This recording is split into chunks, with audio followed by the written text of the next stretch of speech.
السلام عليكم ورحمة الله وبركاته. الحمد لله رب العالمين، والعاقبة للمتقين، والصلاة والسلام على سيد الأنبياء والمرسلين وعلى آله وصحبه أجمعين. ربي زدني علما، ربي اشرح لي صدري ويسر لي أمري واحلل عقدة من لساني يفقه قولي. ربي يسر ولا تعسر وتمم علينا بالخير. اللهم صل على محمد وعلى آل محمد كما صليت على إبراهيم وعلى آل إبراهيم إنك حميد مجيد.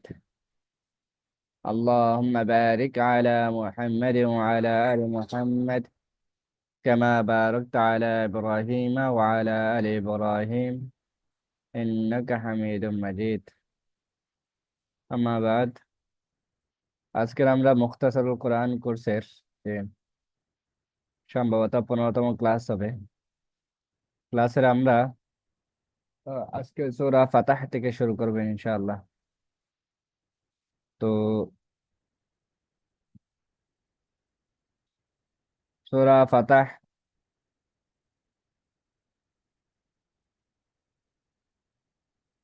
তো সূরা ফাতাহ আল ফাতহ শব্দের অর্থ হচ্ছে বিজয়। এটার আল ফাতাহ কেন বলা হয়ে থাকে? কারণ মহান আল্লাহ রাব্বুল আলামিন এই সূরার মধ্যে মুসলিমদের অনেক বিজয়ের কথা উল্লেখ করেছেন, এবং আল্লাহ রসূল সাল্লাল্লাহু আলাইহি ওয়াসাল্লাম ও তার সাহাবায়ে কেরামের প্রতি তার অনেক নিয়ামত এবং তার অনেক অনুগ্রহের কথা তিনি এই সূরার মধ্যে তুলে ধরেছেন। সেই জন্য এই সূরাটিকে সূরাতুল ফাতাহ বলা হয়ে থাকে। এটার ফজিলত এবং গুরুত্ব আল্লাহ রাসূল সাল্লাল্লাহু আলাইহি ওয়াসাল্লাম ইরশাদ করেন, লাকাদ উনজিলাত আলাইয়াল লাইলাতা সূরাতুন লাহিয়া আহাব্বু ইলাইয়া মিম্মা তালাআত আলাইহি শামসু সুম্মা ক্বারাআ ইন্না ফাতাহনা লাকা ফাতাহাম মুবিনা। তো লাকাদ উনজিলাত আলাল লাইলাতা সূরাতুন, আজ রাতে আমার উপর এমন একটি সূরা নাজিল হয়েছে। আল্লাহ রাসূল সাল্লাল্লাহু আলাইহি ওয়াসাল্লাম বলতেছেন যে আজ রাতে আমার উপর এমন একটি সূরা নাজিল হয়েছে, লাহিয়া আহাব্বু ইলাইয়া মিম্মা তালাআত আলাইহি শামসু। তো আল্লাহ রাসূল সাল্লাল্লাহু আলাইহি ওয়াসাল্লাম বলতেছেন, এই যে সূরাটি আমার কাছে গোটা সমস্ত দুনিয়ার চেয়েও বেশি আহাব্বু, পছন্দনীয়, প্রিয়। সুম্মা করা, অতঃপর তিনি বললেন, পাঠ করলেন, ইন্না ফাতাহনা লাকা ফাতহাম মুবিনা। তারপর তিনি এই যে সূরা ফাতাহের 1 নম্বর আয়াতটি তেলাওয়াত করে তিনি কি করলেন, শোনালেন। এরপর আসি সূরার শুরুর এবং সূরার শেষের সঙ্গে মিল। এই সূরাতুল ফাতাহ সূরাটি শুরু হয়েছে মুমিনদের জান্নাতে প্রবেশের সুসংবাদ দিয়ে। এই সূরাটি শুরু হয়েছে, আউযু বিল্লাহি মিনাশ শাইতানির রাজীম, বিসমিল্লাহির রহমানির রহিম, ليدخل المؤمنين والمؤمنات جنات تجري من تحتها الأنهار خالدين فيها ويكفر عنهم سيئاتهم وكان ذلك عند الله فوزا عظيما। ليدخل المؤمنين والمؤمنات, মুমিন পুরুষ মুমিন নারীদেরকে জান্নাতে প্রবেশ করানো হবে। লিইউদখিলা, জান্নাতে প্রবেশ করানো হবে, জান্নাতিন তাজরি মিন তাহতিহাল আনহার, যে জান্নাতে আপনার কি হচ্ছে, নদী প্রবাহিত হয়ে, খালিদিনা ফিহা, আর সেই জান্নাতে তারা কি করবে, চিরস্থায়ী ভাবে থাকবে। ওয়া ইউকাফিরু আনহুম সাইয়্যাতিহিম, আর যারা কি আর তিনি ওয়া ইউকাফিরু আনহুম সাইয়্যাতিহিম, আর তিনি তাদের খারাপ যে গুনাহ সমূহ কি করে দিবেন, মুছে দিয়ে দিবেন, মুছে ফেলবেন। ওয়া কানা যালিকা ইনদাল্লাহি ফাওজান আযীমা, আর এটাই হলো মহান আল্লাহ তাআলার কাছে আপনার মহা সাফল্য, সবচেয়ে বড় সাফল্য। আর এই সূরাটি শেষ হয়েছে মুমিনদের ক্ষমা এবং জান্নাতের ওয়াদার কথা উল্লেখ করে এই সূরাটি শেষ হয়েছে। বিসমিল্লাহির রহমানির রহিম। محمد رسول الله والذين معه أشداء على الكفار رحماء بينهم تراهم ركعا سجدا يبتغون فضلا من الله ورضوانا سيماهم في وجوههم من أثر السجود ذلك مثلهم في التوراة ومثلهم في الإنجيل كزرع أخرج شطأه فآزره فاستغلظ فاستوى على سوقه يعجب الزراع ليغيظ بهم الكفار وعد الله الذين آمنوا وعملوا الصالحات منهم مغفرة وأجرا عظيما محمد رسول الله محمد صلى الله عليه وسلم আল্লাহ তাআলার রাসূল ওয়াল্লাযীনা মাআহু এবং তার সাথে যারা রয়েছে আশিদ্দাউ আলাল কুফার অর্থাৎ তার সঙ্গী সাথীরা অর্থাৎ সাহাবীরা কাফিরদের প্রতি আশিদ্দা কঠোর রুহামাউ বাইনাহুম এবং নিজেরা নিজেদের পরস্পরের প্রতি তারা কি সহানুভূতিশীল তারাহুম রুকআন সুজ্জাদা আর ইয়াবতাগুনা ফাদলাম মিনাল্লাহি ওয়া রিদওয়ানা আর আল্লাহ তাআলার অনুগ্রহ ফাজল এবং আল্লাহ তাআলার সন্তুষ্টির আশায় এই কি করো তোমরা তুমি তাদেরকে কি করো রুকআন সুজ্জাদা রুকু সিজদা অবস্থায় তুমি কি করতে পারো তারাহুম তাদেরকে দেখতে পাবে আল্লাহ তাআলার ফজল আল্লাহ তাআলার সন্তুষ্টির লাভে তারা কি করবে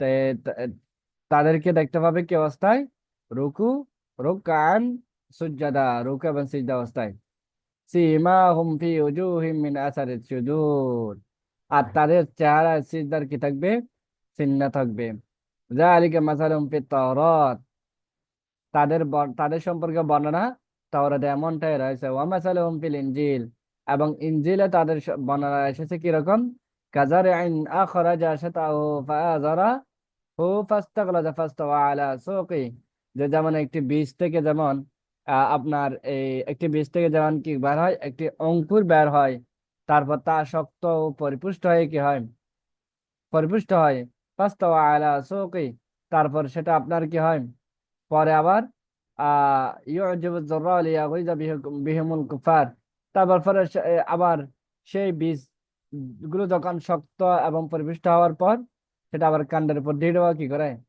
আপনার এই ঢালের অর্থাৎ কাণ্ডের উপর কি হয় যেটাকে ঢাল ঢাল এরপর কি হয় শিকের উপর কি হয় খুব দৃঢ়ভাবে শক্তভাবে সেটা দাঁড়ায় তারপর হচ্ছে যা কি করে ইউজিবুজ যুররা যুররাউন শব্দ অর্থ হচ্ছে আপনার চাষি যা চাষিদেরকে কি করে ইউজিবু আশ্চর্যান্বিত করে অর্থাৎ মুগ্ধ করে লিয়াগিযা বিহিমুল কুফার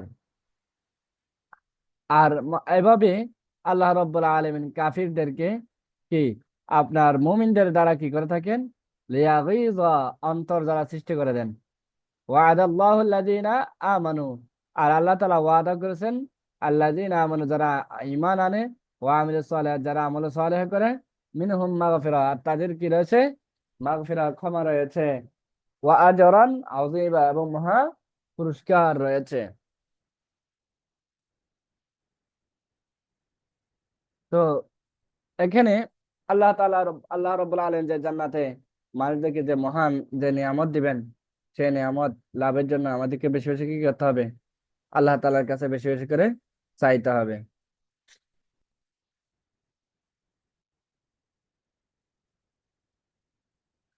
সূরার কেন্দ্রের বিষয়বস্তু সূরার কেন্দ্রের বিষয়বস্তু আছে রাসূল সাল্লাল্লাহু আলাইহি ওয়াসাল্লাম ও তার উম্মতকে আল্লাহর দেওয়া বিজয় এবং অনুগ্রহ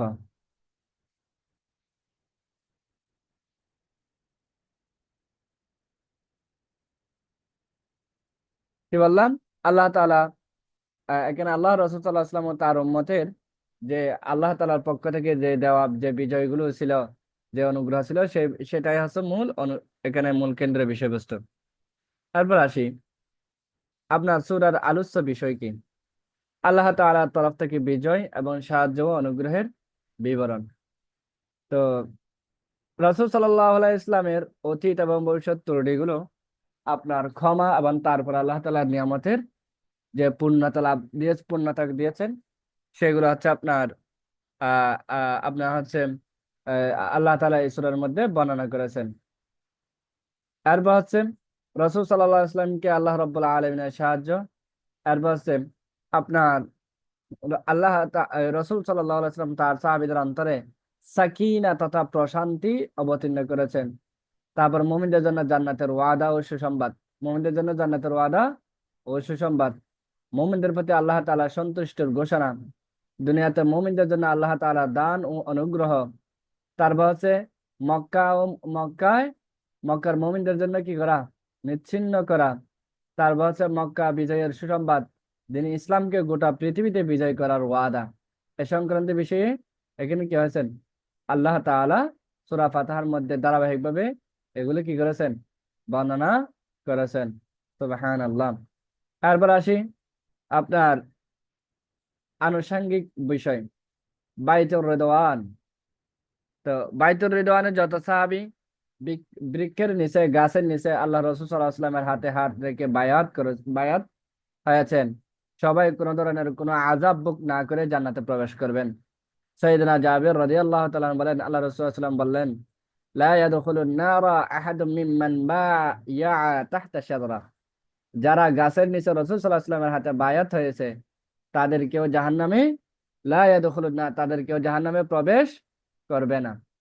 2 নম্বর হচ্ছে সাহাবীদের মর্যাদার জন্য এতটুকু যে যথেষ্ট, সেটা হচ্ছে তাদের কথা তাওরাত, ইনজিল এবং কোরআনের মতো আসমানি কিতাবও সাহাবীদের কথা আলোচনা এসেছে। 3 নম্বর, মুমিনদের উচিত হচ্ছে আল্লাহ রাব্বুল আলামিনের উপর সব সময় তাওয়াক্কুল করা, ভরসা করা। সব সময় এটাও বিশ্বাস রাখা দরকার যে আল্লাহ রাব্বুল আলামিন তার জন্য সব সময় কল্যাণের ফয়সালা করে থাকেন। নিয়ামত পেলেও তার কল্যাণ, নিয়ামত পেতে বিলম্ব হলেও তার কল্যাণ। কারণ আল্লাহ রাব্বুল আলামিন বলেন, ফাআলিমা মা লাম তা'লামু ফাজআলা মিন দুনি যালিকা ফাতহান করিবা। ফাআলিমা মা লাম তা'লামু, তোমরা যা জানো না, তো ফাআলিমা, আর আল্লাহ তাআলা তা জানেন। ফাজআলা মিন দুনি যালিকা ফাতহান করিবা, এছাড়াও তিনি তোমাদের জন্য একটি অতি সন্নিকটবর্তী বিজয় মঞ্জুর করেছেন। তাহলে এখানে আপনার আল্লাহ তাআলার নিয়ামত খুব তাড়াতাড়ি ফেলেও সেটা আমাদের জন্য কল্যাণ, আবার দেরিতে ফেলেও সেটা আমাদের জন্য কল্যাণকর। এটাই আমাদের কি করতে হবে? আপনার বিশ্বাস রাখতে হবে, সবর করতে হবে। এখন নিয়ামত পাচ্ছি না সেজন্য আল্লাহর অবাধ্য করব, এমনটা যেন না হয়। নিয়ামত পাচ্ছি না, তো কি করতে হবে? সবর করতে হবে, ধৈর্য ধারণ করতে হবে। কারণ আল্লাহ রাব্বুল আলামিন কোনো বান্দার ক্ষতি চান না, খারাপ চান না। আল্লাহ রাব্বুল আলামিন প্রত্যেক বান্দার তিনি কি চান? কল্যাণ চান। এজন্য তিনি যখন বান্দার যখন যেটা প্রয়োজন হবে তখন তিনি সেটাই কি করেন? মঞ্জুর করেন। এরপর আসি সূরা আল হুজুরাত। এটা একটি মাদানী সূরা, আয়াত সংখ্যা মাত্র 18টি। হুজুরাত শব্দ অর্থ হচ্ছে কক্ষ সমূহ। হুজুরাত শব্দ অর্থ হচ্ছে কক্ষ সমূহ। এখন এই সূরাটি কেন, এই নাম কেন হয়েছে? মুমিনদের একটি ঘটনাকে স্মরণ করে দেওয়ার জন্য এই সূরাটি এই নামকরণ করা হয়েছে। একবার কিছু লোক নবী করিম সাল্লাল্লাহু আলাইহি ওয়াসাল্লামের যে কি আছেন আপনার হুজরাত ছিল, যেখানে রাসূল সাল্লাল্লাহু আলাইহি ওয়াসাল্লাম থাকতেন, বসবাস করতেন, সেই কক্ষসমূহের আপনার পিছন দিক থেকে রাসূল সাল্লাল্লাহু আলাইহি ওয়াসাল্লামকে ডাকা ডাকাডাকি করতেছেন, ডাকাডাকি করতেছেন। তো তখন এভাবে ডাকাডাকি করাও রাসূল সাল্লাল্লাহু আলাইহি ওয়াসাল্লামের শান একটা কি, এটা খেলাফ। রাসূল সাল্লাল্লাহু আলাইহি ওয়াসাল্লামের সাথে এটা মানানসই হয় না। তখন আপনার হচ্ছে যে বিষয়টা করা হলো, তখন আপনার এই সূরায় আল্লাহ রাসূল সাল্লাল্লাহু আলাইহি ওয়াসাল্লামের সাথে সর্ব অবস্থায় সব সময় আদব এবং শিষ্টাচার পূর্ণ আচরণ করার প্রতি গুরুত্ব আরোপ করে এই সূরাটি কি করেছেন? আল্লাহ রাব্বুল আলামিন নাজিল করেছেন। এবং এই জন্য এটা সূরাটিকে আপনার সূরাতুল হুজুরাত বলা হয়ে থাকে। এরপর হচ্ছে এই সূরার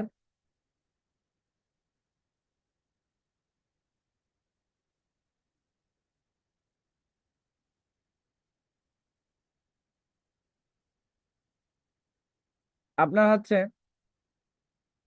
সূরার সঙ্গে শেষের মিল।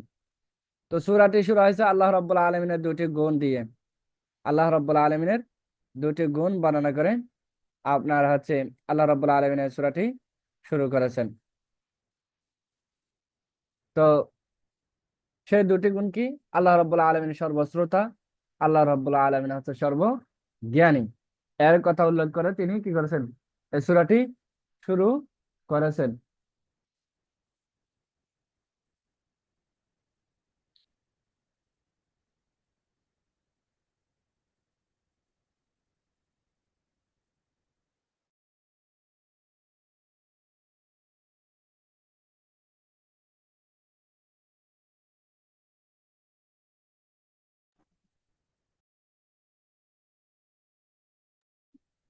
এরপর হচ্ছে আল্লাহ রাব্বুল আলামিন বলতেছেন, ইয়া আইয়ুহাল্লাযীনা আমানু লা তুকদ্দিমু বাইনা ইয়াদাইল্লাহি ওয়া রাসূলিহি ওয়াত্তাকুল্লাহ ইন্নাল্লাহা সামিউন আলীম।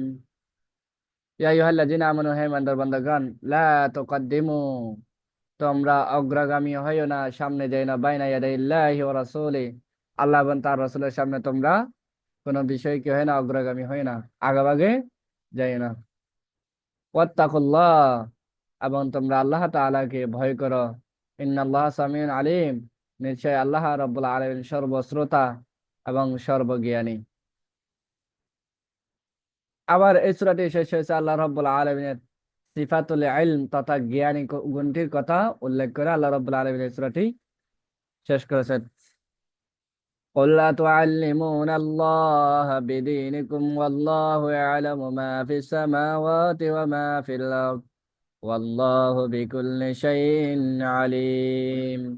قل, আপনি বলুন, أتعلمون الله, أتعلمون الله বিদীনিকুম, তোমরা কি তোমাদের দিন সম্পর্কে আল্লাহকে অভিহিত করছো? আতুআল্লিমুনা, জানিয়েছো, অবহিত করেছো।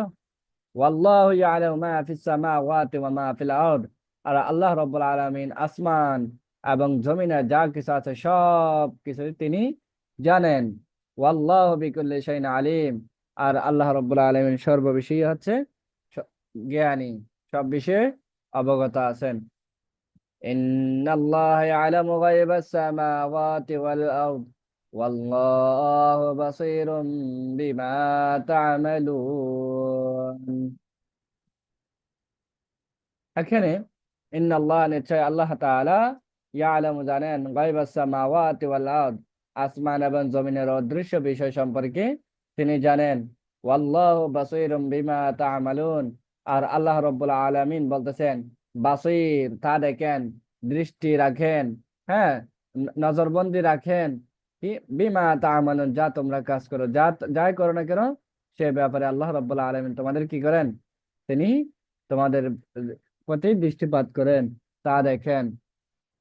তো এখন যে আল্লাহ তাআলার হুকুম আহকাম, আল্লাহ তাআলার নির্দেশনা, ওয়াহির বিজ্ঞান, সবগুলো হচ্ছে বিশুদ্ধ জ্ঞানের একটা উৎস। হচ্ছে সব উৎস কোথায় আল্লাহ রাব্বুল আলামিন কোথায় বর্ণনা করেছেন? আল কোরআনের মধ্যে বর্ণনা করেছেন। আর আল্লাহ তাআলার নাযিলকৃত শরিয়া হচ্ছে মানবতার কল্যাণ, মানবতার পরিশুদ্ধি এবং সাফল্যের একমাত্র জামিন হচ্ছে আল্লাহ তাআলার নাযিলকৃত যে শরিয়া, যে কিতাব, সেটা হচ্ছে মেন। তো সূরা হুজরাতের মূল কেন্দ্র বিষয়বস্তু হচ্ছে আপনার সচ্চরিত্র সমাজ বিনির্মাণের মূল ভিত্তি। আপনার সমাজকে কিভাবে সুন্দর এবং আদর্শ সমাজ হিসেবে এটা গঠন করা যায়, সেটার মূল ভিত্তি সম্পর্কে এই সূরার মধ্যে কি হয়েছে, আলোচনা এসেছে। এরপর হচ্ছে এই সূরার আলোচ্য বিষয় কি? সূরার আলোচ্য বিষয় হলো আল্লাহ ও তার রাসূল সাল্লাল্লাহু আলাইহি ওয়াসাল্লামের সঙ্গে আদব এবং শিষ্টাচার বজায় রাখা প্রত্যেক মুমিন মুমিনার উপর আবশ্যক। রাসূল সাল্লাল্লাহু আলাইহি ওয়াসাল্লামকে সম্বোধন করতে গিয়ে যেন কণ্ঠস্বর যেন উঁচু না হয়, উঁচু করা যাবে না, কিংবা আচরণের কোনো ধরনের অসংলগ্নতা থাকতে পারবে না। এইভাবে আলোচনা করেছে, এই ব্যাপারে আলোচনা করা হয়েছে। নম্র ভদ্রভাবে আচরণ করার প্রতি আদেশ করা হয়েছে। আর হচ্ছে কোনো যে কোনো একটা খবর, আমরা তো এখন এই যে কোনো মানুষের কাছে যখন কোনো একটা খবর যদি পাই, সাথে সাথে আমরা এটা ভাইরাল করে দিই। আসলে খবরটা আসলে কতটুকু সত্য তা যাচাই না করে আমরা আগে ভাইরাল করে দিই। পরবর্তীতে যখন সেটা সেই ঘটনাটা যখন মিথ্যা প্রমাণিত হয়, তখন আমাদের একমাত্র মাথা নিচু করা ছাড়া তখন আর কোনো উপায় থাকে না। এই জন্য আল্লাহ রাব্বুল আলামিন বলতেছেন, যখন মানুষের কাছে কোনো কিছু খবর যখন চলে আসবে, তখন সেটা আগে যাচাই করতে হবে। কারণ আল্লাহ রাব্বুল আলামিন বলতেছেন, ফাসিক এবং বদকার লোকদের দেওয়া খবর যাচাই না করে সেটা কি করা যাবে না, গ্রহণ করা যাবে না, প্রচার করা যাবে না। তারপর ফিতনা এবং বিদ্রোহ সামাল দেওয়ার বিভিন্ন পদক্ষেপ বিভিন্ন পদক্ষেপ এবং কোরআন সুন্নাহর নির্দেশনা অনুযায়ী বিবাদমান ব্যক্তি বা এবং দলগুলোর মাঝে ফয়সালা। তারপর হচ্ছে ইসলামী ভ্রাতৃত্বের অনিবার্য দাবিসমূহ, মুমিন ভাইদের অধিকার এবং মর্যাদার সুরক্ষা নিশ্চিত করে এমন আখলাক চরিত্র অর্জনের অপরিহার্যতা সম্পর্কে এখানে আলোচনা এসেছে। এরপর মানবতা রক্ষ, ইসলাম ও ইমানের হাকিকত। ইসলাম এবং ইমানের হাকিকত। ইমান এবং ইসলামের অনিবার্য দাবি হচ্ছে আল্লাহ তার রসুলের ইবাদত করা, আল্লাহ তার রসুলের আনুগত্য করা এবং তার জান মাল দিয়ে কি করা, জিহাদ করা। তারপর হচ্ছে আল্লাহ রব্বুল আলমিনের জ্ঞান এবং আল্লাহ রব্বুল আলমের দৃষ্টি হচ্ছে সর্বব্যাপী সর্বব্যাপী। তারপর হচ্ছে গোটা বিশ্বজগৎ তার নিখুঁত পর্যবেক্ষণ এবং নিয়ন্ত্রণের অধীন। তাই প্রতিটি মুমিনদের উচিত আল্লাহ রাব্বুল আলামিনের এই সার্বক্ষণিক আপনার পর্যবেক্ষণ এবং সর্বব্যাপী আহ তার নিয়ন্ত্রণের বিষয়টি সবসময় যেন প্রত্যেক মুমিনদের যেন মনে রাখে এবং নিজের কথাবার্তা কাজকর্ম ওঠা বসা সবকিছু যেন আল্লাহ রাব্বুল আলামিন সন্তুষ্টির গণ্ডির মধ্যে রাখা। এ ব্যাপারে এখানে আলোচনা করা হয়েছে। এরপর আনুষঙ্গিক বিষয় আছে আল হুজরাত শব্দটি হচ্ছে আল আল আল হাজরু শব্দ থেকে এসেছেন, যার অর্থ হলো নিয়ন্ত্রণ রাখা, সুরক্ষিত রাখা, বাধা প্রদান করা। কি আল হাজর শব্দ অর্থ কি? নিয়ন্ত্রণে রাখা, সুরক্ষিত রাখা, বাধা প্রদান করা ইত্যাদি। এই সূরাটির প্রতিটি আয়াত যেন মুমিনের দিন, মুমিনের ইজ্জতের হেফাজত করছে এবং আপনার অন্যের অবৈধ হস্তক্ষেপ থেকে মুমিনদেরকে রক্ষা করছে, বিশেষ করে জবানের অনিয়ন্ত্রিত ব্যবহার এবং শয়তানের চক্রান্ত থেকে সুরক্ষা করেছে। এরপর হচ্ছে আল্লাহ তাআলা বলেন, ইয়া আইয়ুহাল্লাযীনা আমানু লা তারফাউ আসওয়াতাকুম ফাওকা সাওতিন নাবিয়্যি। হ্যাঁ ঈমানদারগণ, লা তারফাউ তোমরা উঁচু করো না, আসওয়াতাকুম তোমাদের কণ্ঠকে, তোমাদের কণ্ঠস্বর, ফাওকা সাওতিন নবী নবীর নবীর কণ্ঠস্বরের উপর তোমাদের কণ্ঠস্বর উঁচু করো না।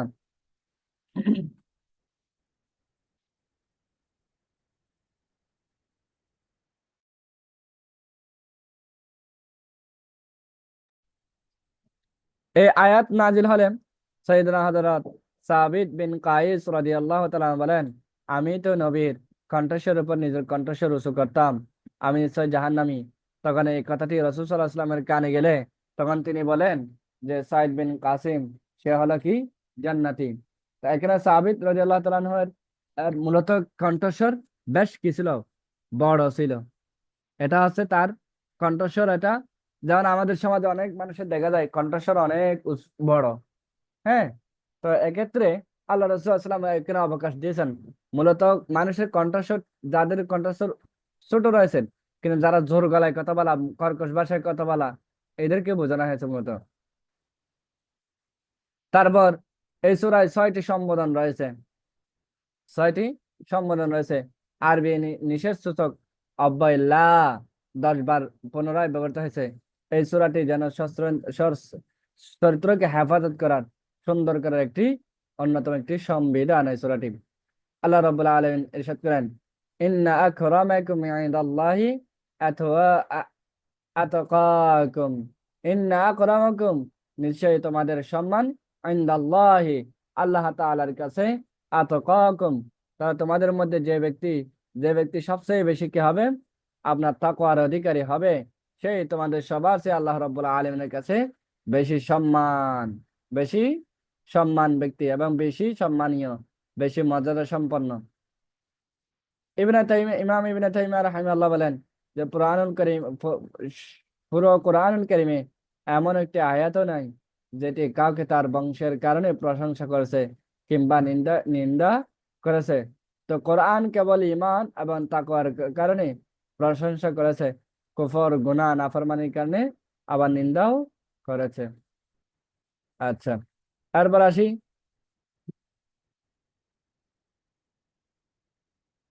সূরা কফ। এটা একটা মাক্কি সূরা, আয়াত হচ্ছে 45। তো কফ এটা হচ্ছে হরফে মুকাত্তাআ। তো কারণ এই সূরাটি হরফে মুকাত্তাআ দিয়ে শুরু হয়েছে, কফ দিয়ে শুরু হয়েছে, এই জন্য এই সূরাটাকে সূরা কফ বলা হয়। ফজিলত এবং গুরুত্ব, সহিহ মুসলিমে এসেছে রাসূল সাল্লাল্লাহু আলাইহি ইসলাম ঈদ উল ফিতর, ঈদ উল আজহার আজহার মধ্যে সূরা কফ এবং সূরা কমর তেলাওয়াত করতেন। সূরা কফ এবং সূরা কমর তেলাওয়াত করতেন। সহিহ মুসলিমে আর আরো একটি হাদিস বর্ণিত এসেছেন, সেটা আছে রাসূল সাল্লাল্লাহু আলাইহি ইসলাম প্রতি জুমায় সূরা কফ নিয়ে কি করতেন, খুতবা দিতেন। রাসূল সাল্লাল্লাহু আলাইহি ইসলামের মুখ থেকে বারবার শুনতে শুনতে উম্মে হিশাম বিনতে হারিসা বিন নু'মান রাদিয়াল্লাহু তাআলা আনহু এই সূরাটি কি হয়েছে, মুখস্থ হয়ে যায়। সুবহানাল্লাহ। আর হচ্ছে এই সূরাটির শুরু এবং শেষের মিল। সূরাটি শুরু হয়েছে কোরআনুল কারীমের কথা বলে, কফ ওয়াল কোরআনিল মাজিদ, গৌরবময় মর্যাদাময় কোরআনের শপথ। সূরাটি শেষ হয়েছে কোরআনের কথা বলে, ফাযাক্কির বিল কোরআনি মান ইয়াখাফু ওয়াঈদ। ফাযাক্কির বিল কোরআন মান ইয়াখাফু ওয়াঈদ, যে ব্যক্তি আমার শাস্তির ভয় করে, মান ইয়াখাফু যে ব্যক্তি ভয় করে, ওয়াঈদ শাস্তির ভয় করে, ফাযাক্কির বিল কোরআন তাকে কোরআনের মাধ্যমে উপদেশ দিন। ফাযাক্কির আপনি উপদেশ দিন, বিল কোরআন কিসের মাধ্যমে, কোরআনের মাধ্যমে। তো যে ব্যক্তি কি করবে, আমার শাস্তিকে ভয় করবে, তাকে কোরআনের মাধ্যমে কি দিন, উপদেশ দিন। এটা আল্লাহ রাব্বুল আলামিন নিজে অর্ডার দিয়েছেন। কারণ কোরআন আহ, কোরআন হচ্ছে সেই ব্যক্তির ভয়টা কি করে দিতে পারবে, দূর করে দিতে পারবে। এরপর আসি আপনার এই সূরাটির মৃত্যুর পর আপনার হচ্ছে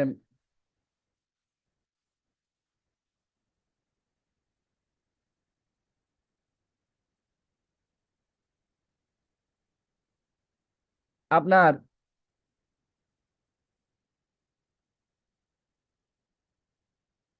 এই সূরাটি আপনার আপনার নাজিল হয়েছে মৃত্যুর পর পুনরুত্থানকে কেন্দ্র করে।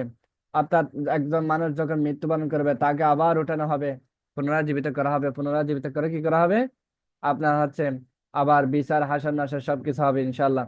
আর এই সূরায় পুরস্কারের ওয়াদার চেয়ে শাস্তির ধমকি বেশি এসেছে। পুরস্কারের চেয়ে আপনার পুরস্কারের ওয়াদার চেয়ে কি ধমকের কথা বেশি এসেছেন। এই সূরার মূল কেন্দ্র বিষয়বস্তু কি, মৃত্যুর পর পুনরুত্থান। এবার আসি এই সূরার আলোচ্য বিষয়, বিভিন্ন জাগতিক নিদর্শনের মাধ্যমে মৃত্যুর পর পুনরুত্থানের প্রমাণ উপস্থাপন করা হয়েছে। এরপর হচ্ছে আপনার পূর্ববর্তী যুগের কাফিরদের ভয়াবহ পরিণতির কথা উল্লেখ করে উপদেশ প্রদান করা হয়েছে। এরপর হচ্ছে আপনার আল্লাহ রাব্বুল আলামিনের ইলম, আল্লাহ রাব্বুল আলামিনের জ্ঞান সর্বব্যাপী। তিনি হচ্ছে সবকিছু জানেন, তিনি সবকিছু দেখেন। বান্দার আমলের বাহ্যিক, বান্দার আমলের আর্থিক উভয় দিক সম্পর্কে তিনি পরিপূর্ণ রূপে তিনি অবগত আছেন। আবার এই সূরার মধ্যে কিয়ামতের দিনের আলোচনা, মুমিনদের জন্য জান্নাতের ওয়াদা প্রতিশ্রুতি, তার যেসব আমল বান্দাকে ধৈর্য ধারণে সাহায্য করে সেগুলোর মধ্যে সালাত এবং জিকির বিশেষভাবে উল্লেখযোগ্য। যেসব আমল বান্দাকে ধৈর্য ধারণে কি করতে গেলে সাহায্য সহযোগিতা করতে গেলে তার মধ্যে কি, আল্লাহ রাব্বুল আলামিনের জিকির করা এবং আর কি করা, সালাত আদায় করা। এরপর হচ্ছে কোরআনে বর্ণিত দলিল সমূহ অকাট্য এবং শক্তিশালী। আর কোরআনে বিবৃত পুরস্কারের প্রতিশ্রুতি এবং শাস্তির ধমকি অবশ্যই অবশ্যই বাস্তবায়িত হবে। আল্লাহ রাব্বুল আলামিন যেটা বলেছেন সেটা কিন্তু ওয়াদ আল্লাহ, আল্লাহ তাআলা যা যা বলেছেন, যা প্রতিশ্রুতি দিয়েছেন সব কিছু সত্য সত্য, এগুলো বাস্তবায়িত অবশ্যই অবশ্যই হবে। সূরা কাফের আনুষঙ্গিক বিষয় হচ্ছে এই সূরার মধ্যে তিনটি ধ্বংসকারী বস্তুর কথা বলা হয়েছে, যেগুলো মানুষকে ধ্বংসের দ্বার প্রান্তে পৌঁছে দিয়ে থাকেন। এক, সে তো নাফস আম্মারা তথা কুমন্ত্রণা দানকারী প্রবৃত্তি। 2, শয়তানের ওয়াসওয়াসা ও কুমন্ত্রণা। 3, দ্বীনে আলেম শিকার ব্যাপারে অনীহা এবং গাফিলাতি। দ্বীনে আলেম শিকার ব্যাপারে আপনার অনীহা ও গাফিলাতি, এই তিনটি বিষয়ের ধ্বংসকারী। এই তিনটি বিষয় যার ভিতর থাকবে, সেটা সে মানুষটা কি হয়ে যাবে? ধ্বংস হয়ে যাবে, ধ্বংসের দ্বার প্রান্তে পৌঁছে যাবে। সেটা কি? নাফসা আম্মারা, শয়তানের ওয়াসওয়াসা এবং দ্বীনি জ্ঞান শিকার প্রতি অনীহা থাকা। এরপর হচ্ছে মানুষ যেভাবে অনেকে বুঝে শুনে কাজে নামে, অনুরূপ ভাবে কথাও ভেবে ভেবে চিন্তে বলা উচিত। যেমন আমরা বলে থাকি, আহ ভাবিয়া করিও কাজ করিয়া ভাবিও না। এই ব্যাপারে কিন্তু আল্লাহ রাব্বুল আলামিন আপনার এখানে বর্ণনা করেছেন সূরা কাফের 18 নম্বর আয়াতে। তারপর জাহান্নামের আযাব যখন এসে যাবে, তখন তারা পরস্পরের মধ্যে ঝগড়া বিবাদ কিংবা তর্ক বিতর্ক করে কোনো লাভ হবে না। তারপর হচ্ছে কাতাদা রাদিয়াল্লাহু তাআলা আনহু সূরা কাফ শেষ করে বলতেন, ইয়া আল্লাহ, আপনি আমাদেরকে ওইসব লোকদের অন্তর্ভুক্ত করুন যারা আপনার শাস্তির ধমকিকে ভয় করে এবং আপনার প্রতিশ্রুত পুরস্কার লাভের আশা করে থাকেন। সুবহানাল্লাহ। আল্লাহ তাআলা আমাদেরকেও কবুল করুন, আমিন ইয়া রাব্বাল আলামিন। এরপর হচ্ছে সূরা আয-যারিয়াত। সূরা আয-যারিয়াত এটা একটি মাক্কি সূরা। এটার আয়াত সংখ্যা হলো 60। আয-যারিয়াত এটা হলো আপনার প্রবল ঝঞ্ঝা বায়ু, ধুলো উড়ানো। হ্যাঁ, ধুলো ওড়ানো। এই যে এমন এই আপনার বাতাস, এমন ভূমিকম্প যে শুধু শুধু ধুলাবালি ভূমিকম্প যেটাকে বলা হয় আর কি, যেটা আমাদের দেশেও হয় থাকে এরকম। তো এই কারণটা কেন বলা হয়েছে, এই নাম কেন করা হয়েছে? কারণ আল্লাহ রাব্বুল আলামিন জন সবাইয়ের কসম করে এই সূরাটি শুরু করেছেন। এই জন্য সূরাকে সূরাতুল জারিয়াত বলা হয়। এই সূরার শুরু এবং সূরার শেষের সঙ্গে মিল। সূরাটি শুরু হয়েছে ওইসব ফেরেশতাদের কথা উল্লেখ করে যারা আল্লাহ রাব্বুল আলামিনের নির্দেশে রিজিক বন্টন করে থাকেন। فالحاملات وقرا فالج... فالجاريات يسرا فالمقسمات أمرا فالحاملات وقرا। অতঃপর শপথ ভারবাহী যারা ভারবাহী মেঘমালার। ফালজারিয়াতি ইউসরা, তারপর আছে স্বচ্ছন্দ গতিময় নৌযানের। তারপর ফাল মুকাসসিমাতি আমরা, তারপর কাজ বন্টনকারী ফেরেশতাদের শপথ।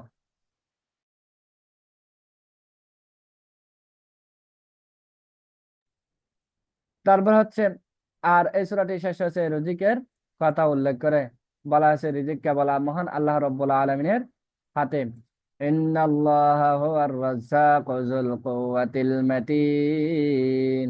নিশ্চয় আল্লাহ তাআলা রিজিক দানকারী, নিশ্চয় আল্লাহ রাব্বুল আলামিন রিজিক দানকারী, ক্ষমতাশালী এবং মহা শক্তি শক্তিমান।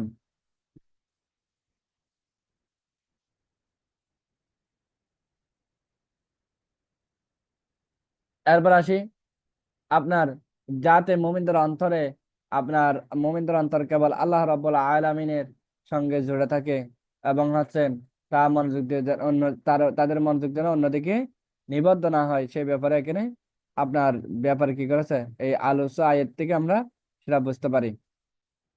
এরপর এই সূরার কেন্দ্রীয় বিষয়বস্তু আছে রিজিক কেবল আল্লাহ রাব্বুল আলামিনের হাতে। তারপর নিয়ামত দেওয়ার এবং বঞ্চিত করার মালিক একমাত্র আল্লাহ তাআলা। এটাই হলো আপনার হচ্ছে এই সূরাতুল জারিয়াতের মূল কেন্দ্র বিষয়বস্তু। এবার আসি এই সূরার আলোচ্য বিষয়টা কি।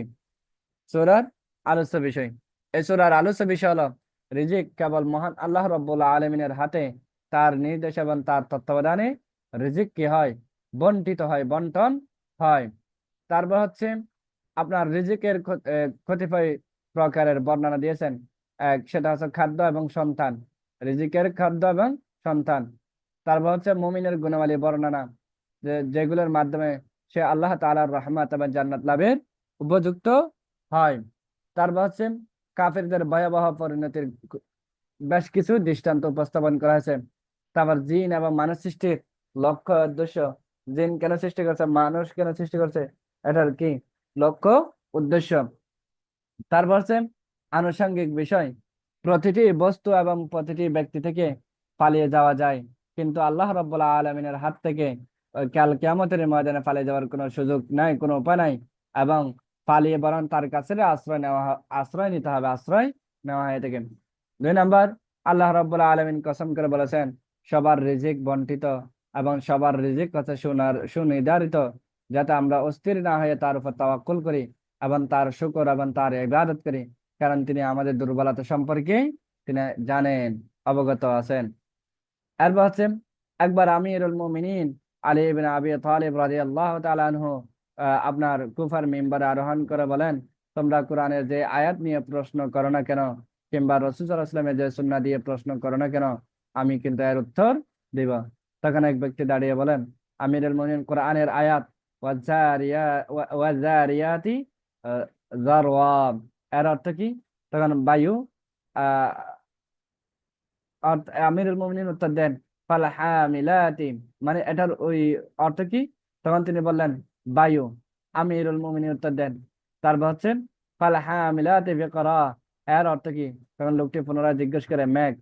তারপর ফাল হা- ফাল হা- ফাল- ফাল জাজিরাতি ইউসরা, ফাল জারিয়াতি উসরা, এর অর্থ কি? তখন অর্থ দিল নৌযান। ফাল মুকাসসিমাতি আমরা, এর অর্থ কি জিজ্ঞেস করলে তখন বলেন যে ফেরেশতা। এ হলো আমাদের সূরাতুল জারিয়াত। এখন আমরা সূরাতুত তুর, এটা একটা মাক্কি সূরা। এটার আয়াত সংখ্যা হলো 49। এটার আয়াত সংখ্যা হলো কত? 49। এই সূরাতুত তুর, এটা তুর শব্দের অর্থ হলো আপনার তুর পর্বত। এই সূরাটির কেন এই নামকরণ করা হয়েছে? কারণ আল্লাহ তাআলা এই আপনার এই পর্বতের অর্থাৎ তুর পর্বতের কসম করে সূরাটি কি করেছেন? শুরু করেছেন। তা শুরুর সূরার শুরু এবং শেষের মিল, সেটা হচ্ছে, সূরার শুরুতে আল্লাহ রাব্বুল আলামিন কসম করে বলেছেন, অবশ্যই অবশ্যই আযাব আসবে, শাস্তি আসবে। ইন্না আযাবা রাব্বিকা লাওয়াকি, আপনার রবের আযাব তো অবশ্যম্ভাবী, অর্থাৎ খুব শীঘ্রই আসবে। আর এই সূরাটি শেষ হয়েছে জালিমদের উপর আযাব আপতিত হওয়ার ব্যাপারে জোর প্রদান করে।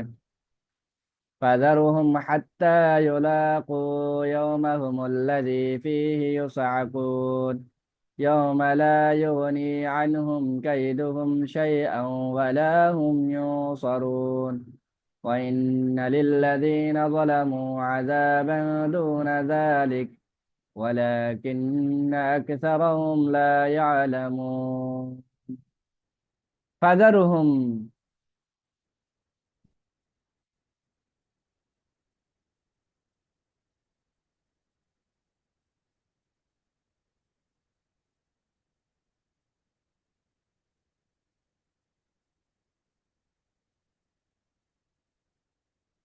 ফাযারহুম হাত্তা ইউলাকু ইয়াওমাহুমুল্লাযী ফীহি ইউসআকুন। ফাযারহুম, আর তাদেরকে কি আহ, তাদেরকে ছেড়ে দিন, তাদেরকে।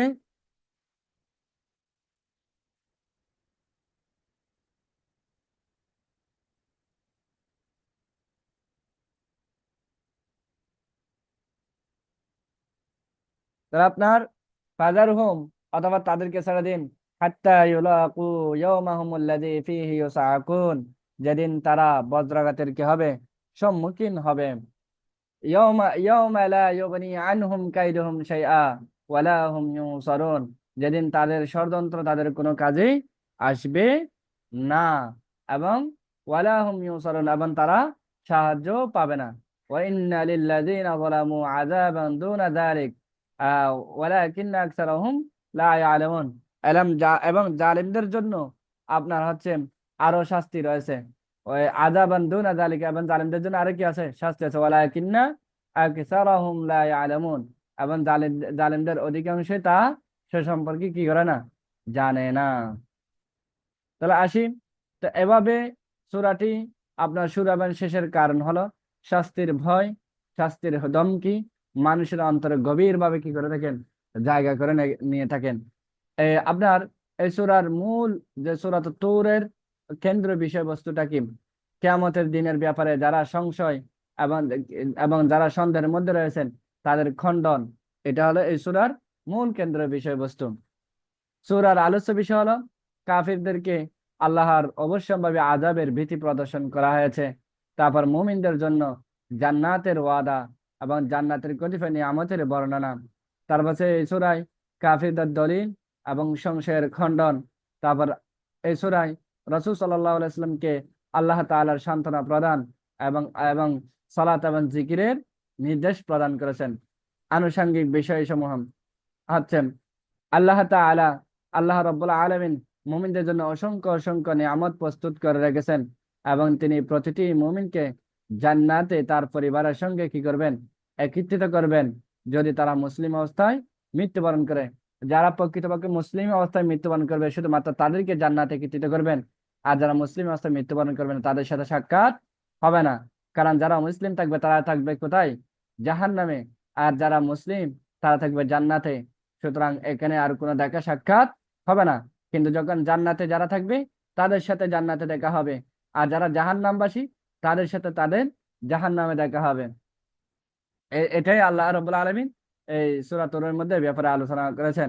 এরপর হচ্ছে বান্দা যদি দুনিয়াতে আল্লাহ তাআলাকে ভয় করে চলে, তবে আল্লাহ তাআলা তাকে আখিরাতে সব ধরনের ভয় থেকে নিরাপদে রাখবেন এবং তার রহমতের চাদরে আবৃত করে রাখবেন। তারপর 3 নম্বর, আল্লাহ রাব্বুল আলামিন ইরশাদ করেন, ওয়াল্লাযীনা আমানু واتبعتهم ذريتهم بإيمان ألحقنا بهم ذريتهم وما ألتناهم من عملهم من شيء كل يمضي بما كسب رهين والذين آمنوا যারা ঈমান আনে واتبعتهم ذريتهم بإيمان ألحقنا بهم এবং তাদের সন্তানরা ঈমানের সাথে তাদের কি করে থাকেন, অনুসরণ করে থাকেন। তারপর হচ্ছে কি আলহাকনা বিহিম যুরিয়াতাহুম, এবং তাদের সাথে আমি কি করে থাকি, তাদের সন্তানদের আলহাকনা মিলিত করব, একত্রিত করব। ওয়ামা আলাতনাহুম মিন আমালিহিম মিন শাইইন, এবং আমি তাদের আমল সামান্যতম ন্যূনতম কি করব না, হ্রাস করব না। ন্যূনতম এবং সামান্যতম কি করব না, হ্রাস করব না। তারপর ওয়াকুল্লু আমরিন বিমা কাসাবা রাহিন, এবং প্রত্যেক ব্যক্তি তার নিজের কৃতকর্মের সঙ্গে দায়বদ্ধ থাকবেন। অর্থাৎ সে যতটুকু কাজ করবে তাকে তার ততটুকু তাকে ততটুকু কি দেওয়া হবে, প্রতিদান, পুরস্কার সব দেওয়া হবে। এখানে কারো কোনো কারো থাকবে না, কমতি থাকবে না। ন্যূনতম কারো প্রতি বেইনসাফি, জুলুমি করা হবে না। যে যতটুকু পাবে ততটুকুই এখানে দেওয়া হবে। তো আমরা একটু চিন্তা করে দেখি, সেটা হলো যে আপনার পিতৃত্বের যে স্নেহ, যে ভালোবাসা দুনিয়ার মতো কি থাকবে, আখিরাতেও থাকবে। কখন থাকবে? যদি মুমিন অবস্থায়, মুসলিম অবস্থায় যদি মারা যায়, তাহলে সেক্ষেত্রে অবশ্যই দুনিয়াতে যে ভালোবাসা, মা বাবার যে ভালোবাসা ছিল সেটা কিন্তু আখিরাতে থাকবে। আল্লাহ রাব্বুল আলামিন মুমিনদের হৃদয়কে প্রশান্ত করে দিবেন। যদি পরিবারের সদস্যরা যদি মুসলিম অবস্থায় মৃত্যুবরণ করে, তখনই তিনি তাদের সবাইকে একত্রিত করবেন। আর যদি মুসলিম অবস্থায় মৃত্যুবরণ না করে কাফির অবস্থায় মৃত্যুবরণ করে, তাহলে কেউ কারোর সাথে দেখা হবে না।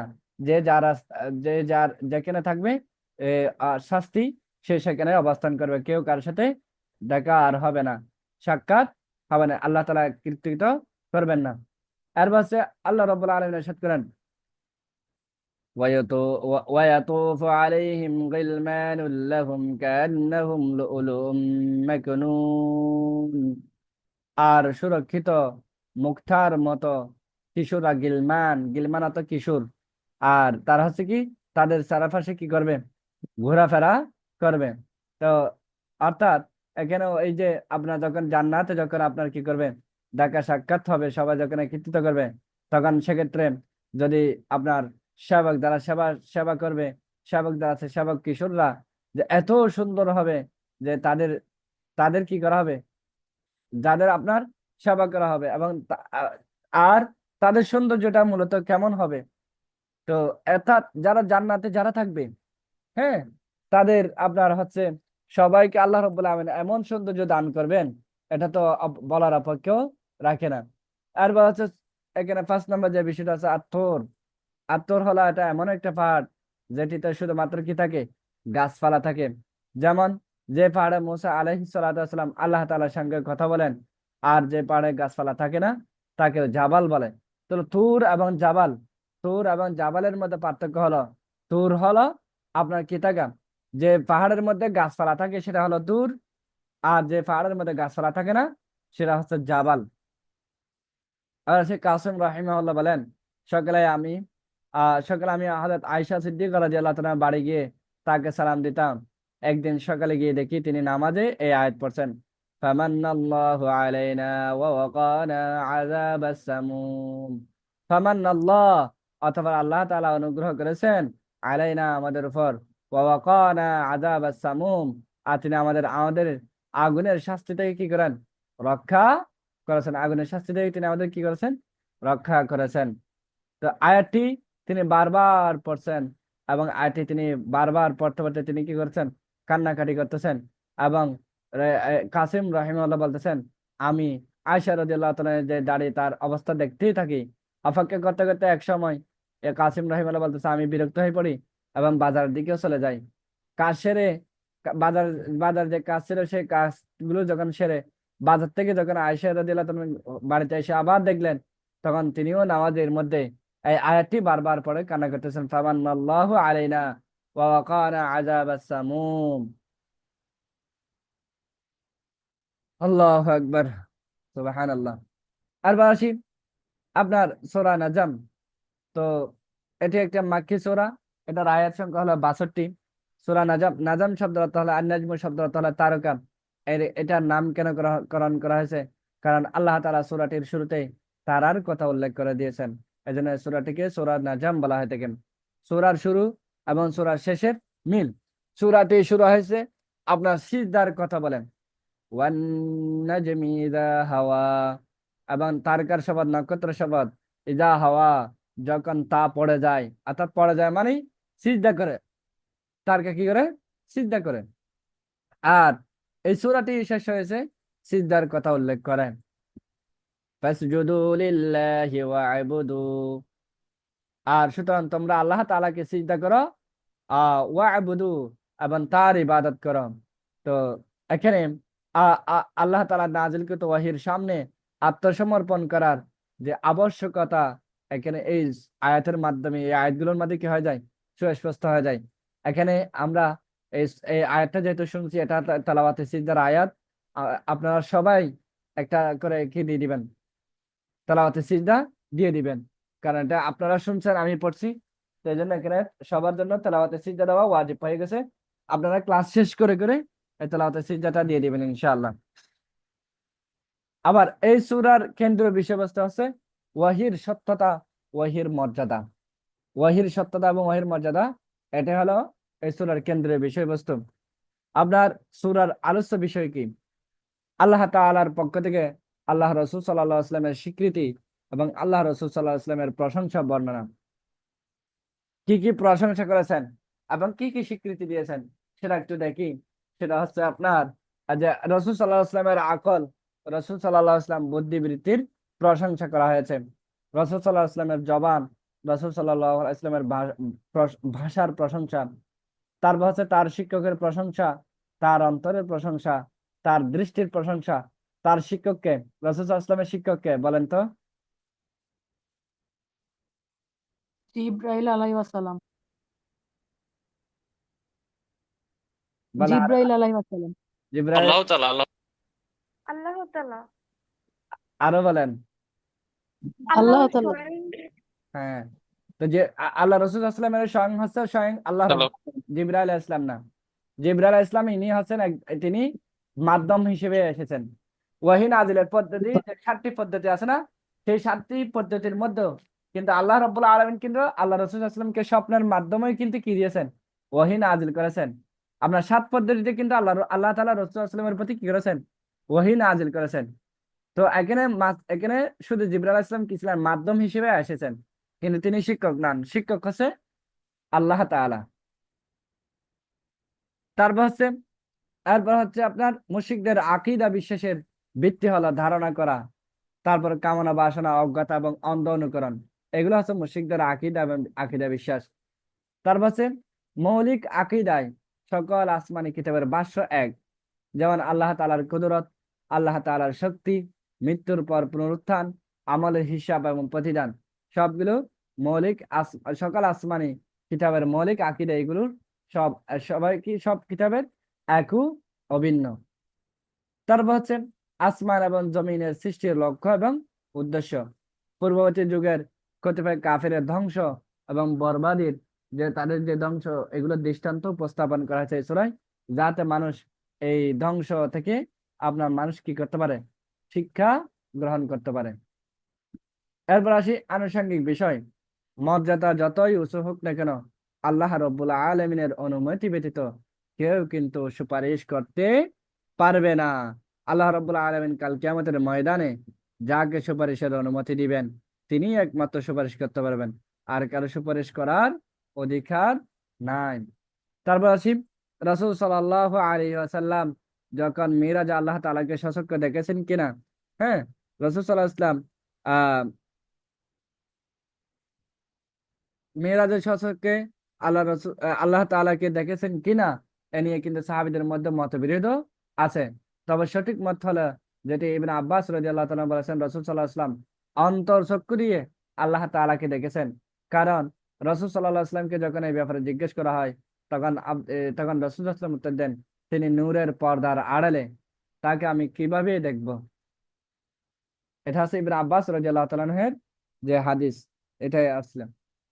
তো এই হাদিসটা আপনার সহিহ মুসলিমের 178 নম্বর হাদিস। এবার আসি আমরা সূরা কমর, তার কারাজি নিয়ে পড়ছি না, এখন সূরাতুল নাজম পড়ছি, এখন আবার সূরাতুল কমর নিয়ে আসতে। সূরাতুল কমর মানে চাঁদ। তো মাক্কি সূরা, এটার আয়াত সংখ্যা হলো 55। আপনার হচ্ছে আহ সূরা কমর, কমর শব্দটা হলো আপনার চাঁদ। তো এখানে কমরকে কমর কেন বলা হয়, সূরাকে কমর কেন নামকরণ করা হয়েছে? কারণ এই সূরায় আল্লাহ রাব্বুল আলামিনের যে যেসব নিদর্শনগুলো রয়েছে, সেই সব নিদর্শনগুলো মুশরিকরা কি করেছেন, আপনার ইগনোর করেছেন, প্রত্যাখ্যান করেছেন, তারা ডিনাই করেছেন। সে বিষয়ে আপনার এই সূরার মধ্যে আলোচনা এসেছে। তাই আল্লাহ রাব্বুল আলামিন ওই সময় তার অন্যতম শ্রেষ্ঠ নিদর্শনের কথা উল্লেখ করে সূরাটি শুরু করেছেন। শ্রেষ্ঠ নিদর্শন কি? চাঁদের কথা তিনি এখানে উল্লেখ করেছেন। এই নিদর্শনটি কাফেররা রাসূল সাল্লাল্লাহু আলাইহি ওয়াসাল্লামের কাছ থেকে বিশেষভাবে দাবি করেছিল। সেটা হচ্ছে কি, কাফেররা রাসূল সাল্লাল্লাহু আলাইহি ওয়াসাল্লামের কাছে এসে বলল, যদি আপনি সত্য নবী হয়ে থাকেন, আল্লাহর প্রেরিত যে রাসূল যদি হয়ে থাকেন, তাহলে এই যে চাঁদকে দ্বিখণ্ডিত করে দেখেন তো আমাদেরকে। হ্যাঁ, এটার ঘটনা এই সূরার মধ্যে এসেছেন। তো আপনার হচ্ছে তখন এটা তো আপনার ঘটনাটা আমরা তো সবাই জানি। আর হচ্ছে সূরা কমরের ফজিলত এবং গুরুত্ব। সহিহ মুসলিমে এসেছে, রাসূল সাল্লাল্লাহু আলাইহি ওয়াসাল্লাম ঈদ উল ফিতর এবং ঈদ উল আযহায় সূরা কফ এবং সূরা কমর তেলাওয়াত করতেন। সুবহানাল্লাহ। আর হচ্ছে সূরার সঙ্গে এবং শেষের মিল। আল্লাহ তাআলার নিদর্শন, আল্লাহ তাআলার নিদর্শন এবং সতর্কবাণী উল্লেখ করে সূরাটি কি হয়েছে, শুরু হয়েছে। বিসমিল্লাহির রহমানির রহিম। وكذبوا واتبعوا أهواءهم وكل أمر مستقر ولقد جاءهم من الأنبياء ما فيه مزدجر। এখানে ওয়াকাজ্জাবু, যারা সত্য কি করেছে, আপনার প্রত্যাখ্যান করেছে, মিথ্যা আরোপ করেছে। ওয়াত্তাবাউ আহওয়াহুম, এবং যারা তাদের প্রবৃত্তিকে, তাদের কুপ্রবৃত্তিকে, তাদের মনের বাসনা, কাম বাসনা, এগুলো কি কি করেছেন, ওয়াত্তাবাউ কি করেছেন, অনুসরণ করেছেন। করেছেন। ওয়াকুল্লু আমরিন মুস্তাকিরুন, আর তারা প্রতিটি বিষয়ে যথাসময়ে তাদের নির্দিষ্ট একটি কি করবে, পরিণতি লাভ করবে। ওয়ালাকাদ জাআহুম মিনাল আম্বিয়াই মা ফীহি মুজদাজার, আর তাদের কাছে এমন সংবাদ এসেছে, আম্বাগি আম্বা, আম্বা শব্দ অর্থ সংবাদ, আর তাদের প্রত্যেকের কাছে আপনার এমন সংবাদ আছে মা ফীহি মুজদাজার, যাতে কি রয়েছে, সতর্কবাণী আছে। মুজদাজার শব্দ অর্থ আছে সতর্কবাণী। এরপর আসি, এই সূরাটি শেষ হয়েছে মহান আল্লাহ তাআলার যে নিদর্শন সমূহ যারা প্রত্যাখ্যান করেছেন, ইগনোর করেছেন, তাদের পরিণতির কথা উল্লেখ করার মাধ্যমে এই সূরাটি শেষ করেছেন। ওয়ালাকাদ আহলাকনা আশিয়াআকুম ফাহাল মিন মুদ্দাকির। ওয়ালাকাদ আহলাকনা, আর অবশ্য অবশ্যই আমি কি করেছি, ধ্বংস করে দিয়েছি, আশিয়াআকুম, তোমাদের মতো দলগুলো যেগুলো আছে, তোমাদের যে দলগুলোকে আমি কি করে দিয়েছি, ধ্বংস করে দিয়েছি। ফাহাল মিন মুদ্দাকির, অর্থাৎ উপদেশ গ্রহণকারী কেউ কি আছে, অর্থাৎ চিন্তাশীল রিসার্চের ব্যক্তি কেউ কেউ কি আছে? أشياء কিছু বলতে أشياء চাচ্ছিলেন? আচ্ছা, এরপর আছে আপনার, তো এখানে এই আয়াতগুলোর মধ্যে আমরা যেটা বুঝতে পারি সেটা হচ্ছে মানুষ মানুষরা যেন আল্লাহ রাব্বুল আলামিনের ব্যাপারে সতর্ক হয়, তার নির্দেশ, তার নির্দেশনা যেন হালকাভাবে যেন গ্রহণ না করা হয়। এই সূরা থেকে আমরা এটাই কি করতে পারি, শিক্ষা গ্রহণ করতে পারি। এরপর আসি আমাদের যে এই সূরার কেন্দ্রীয় বিষয়বস্তু। আল্লাহ তাআলা এই সূরার কেন্দ্রীয় বিষয়বস্তু হচ্ছে আল্লাহ রাব্বুল আলামিনের যেসব নিদর্শন, যেসব নির্দেশনাগুলো রয়েছে, তো সেই সব নির্দেশনাগুলো যারা প্রত্যাখ্যান করেছিল, এই মানে মানে নাই, মুখ ফিরিয়ে নিয়েছিল, তাদের ব্যাপারে আপনার আল্লাহ তাআলা যে সুন্নাত, আল্লাহ তাআলা যে সিরাতে যে নিয়ম রয়েছে, সেই সিরাতে নিয়ম সুন্নাহ গুলোই হচ্ছে এখানে বর্ণনা করা হয়েছে। এটাই হলো মূল বিষয়বস্তু। তা আল্লাহ সুন্নাহ কি, আল্লাহ সিরাতে নিয়ম কি, যারা আল্লাহর অবাধ্যতা হবে তাদেরকে আল্লাহ তাআলা কি করবেন, এমন ভাবে ধরবেন আর ফালানোর সুযোগ পাবে না, তাদেরকে শাস্তির আওতায় নিয়ে আসবেন। এরপর হচ্ছে এই সূরার আলোচ্য বিষয়টা কি। তো এই সূরার কমারের পুরো সূরাটিতে আপনার আপনার পূর্ববর্তী যেসব কাফের গুলো রয়েছেন, সেই সব পূর্ববর্তী যুগের কাফিরদের উদাহরণ দৃষ্টান্তগুলো এখানে উপস্থাপন করা হয়েছে, এবং সেই সব কাফিরদের পরিণতির কথা এই সূরার মধ্যে উল্লেখ করা হয়েছে। মহান আল্লাহ রাব্বুল আলামিনের যে নিদর্শন সমূহ উল্লেখ করার মাধ্যমে বান্দাদেরকে তার গোমরাহি সম্পর্কে কি করা হয়েছে, আপনার সতর্ক করা হয়েছে, কাফিরদের গোমরাহি সম্পর্কে সতর্ক করা হয়েছে। এবং সুস্পষ্ট ভাবে বলা হয়েছে যে আল্লাহ তাআলা যে আপনার বান্দার সকল কাজকর্ম সমূহ নিখুঁত ভাবে কি করে নিবেন, হিসাব রাখেন, নিখুঁত ভাবে হিসাব রাখেন এবং হিসাব নিবেন। এই ব্যাপারেও এখানে ধমক দেওয়া হয়েছে, একটা ধমকের সুরে আলোচনা এই এই সূরার মধ্যে আলোচনা এসেছে। এরপর হচ্ছে এই সূরার আনুষঙ্গিক বিষয় হচ্ছে প্রতিটি জাতির কাহিনী বর্ণনা শেষ করে বলা হয়েছে, প্রতিটি জাতির কাহিনী বর্ণনা করে শেষ করে বলা হয়েছে ওয়ালাকাদ ইয়াসসারনাল কুরআনা লিযিকর ফাহাল মিন মুদ্দাকির। আর আমি কোরআনকে সহজ করে, অবশ্য কোরআনকে সহজ করেছি লিযিকরি, উপদেশ গ্রহণ করার জন্য। হ্যাঁ, ফাহাল মিন মুদ্দাকির, অতএব উপদেশ গ্রহণকারী কেউ আছে কি, অর্থাৎ চিন্তাশীল ব্যক্তি, রিসার্চার ব্যক্তি কি কেউ আছে কি? আমি তো কোরআনকে সহজ করে দিয়েছি বুঝার জন্য, উপদেশ গ্রহণ করার জন্য। সুতরাং আর কারণ এ- আপনার আল কোরআনে হলো সর্বশ্রেষ্ঠ একটি নিদর্শন। যে যে ব্যক্তি কোরআনকে ধারণ করবে, দৃঢ়ভাবে শক্তভাবে ধরে রাখবে, সে কখনো পথভ্রষ্ট হবে না। সে একমাত্র আল্লাহ রাব্বুল আলামিনের যে মকবুল বান্দা হবে হবে ইনশাআল্লাহ।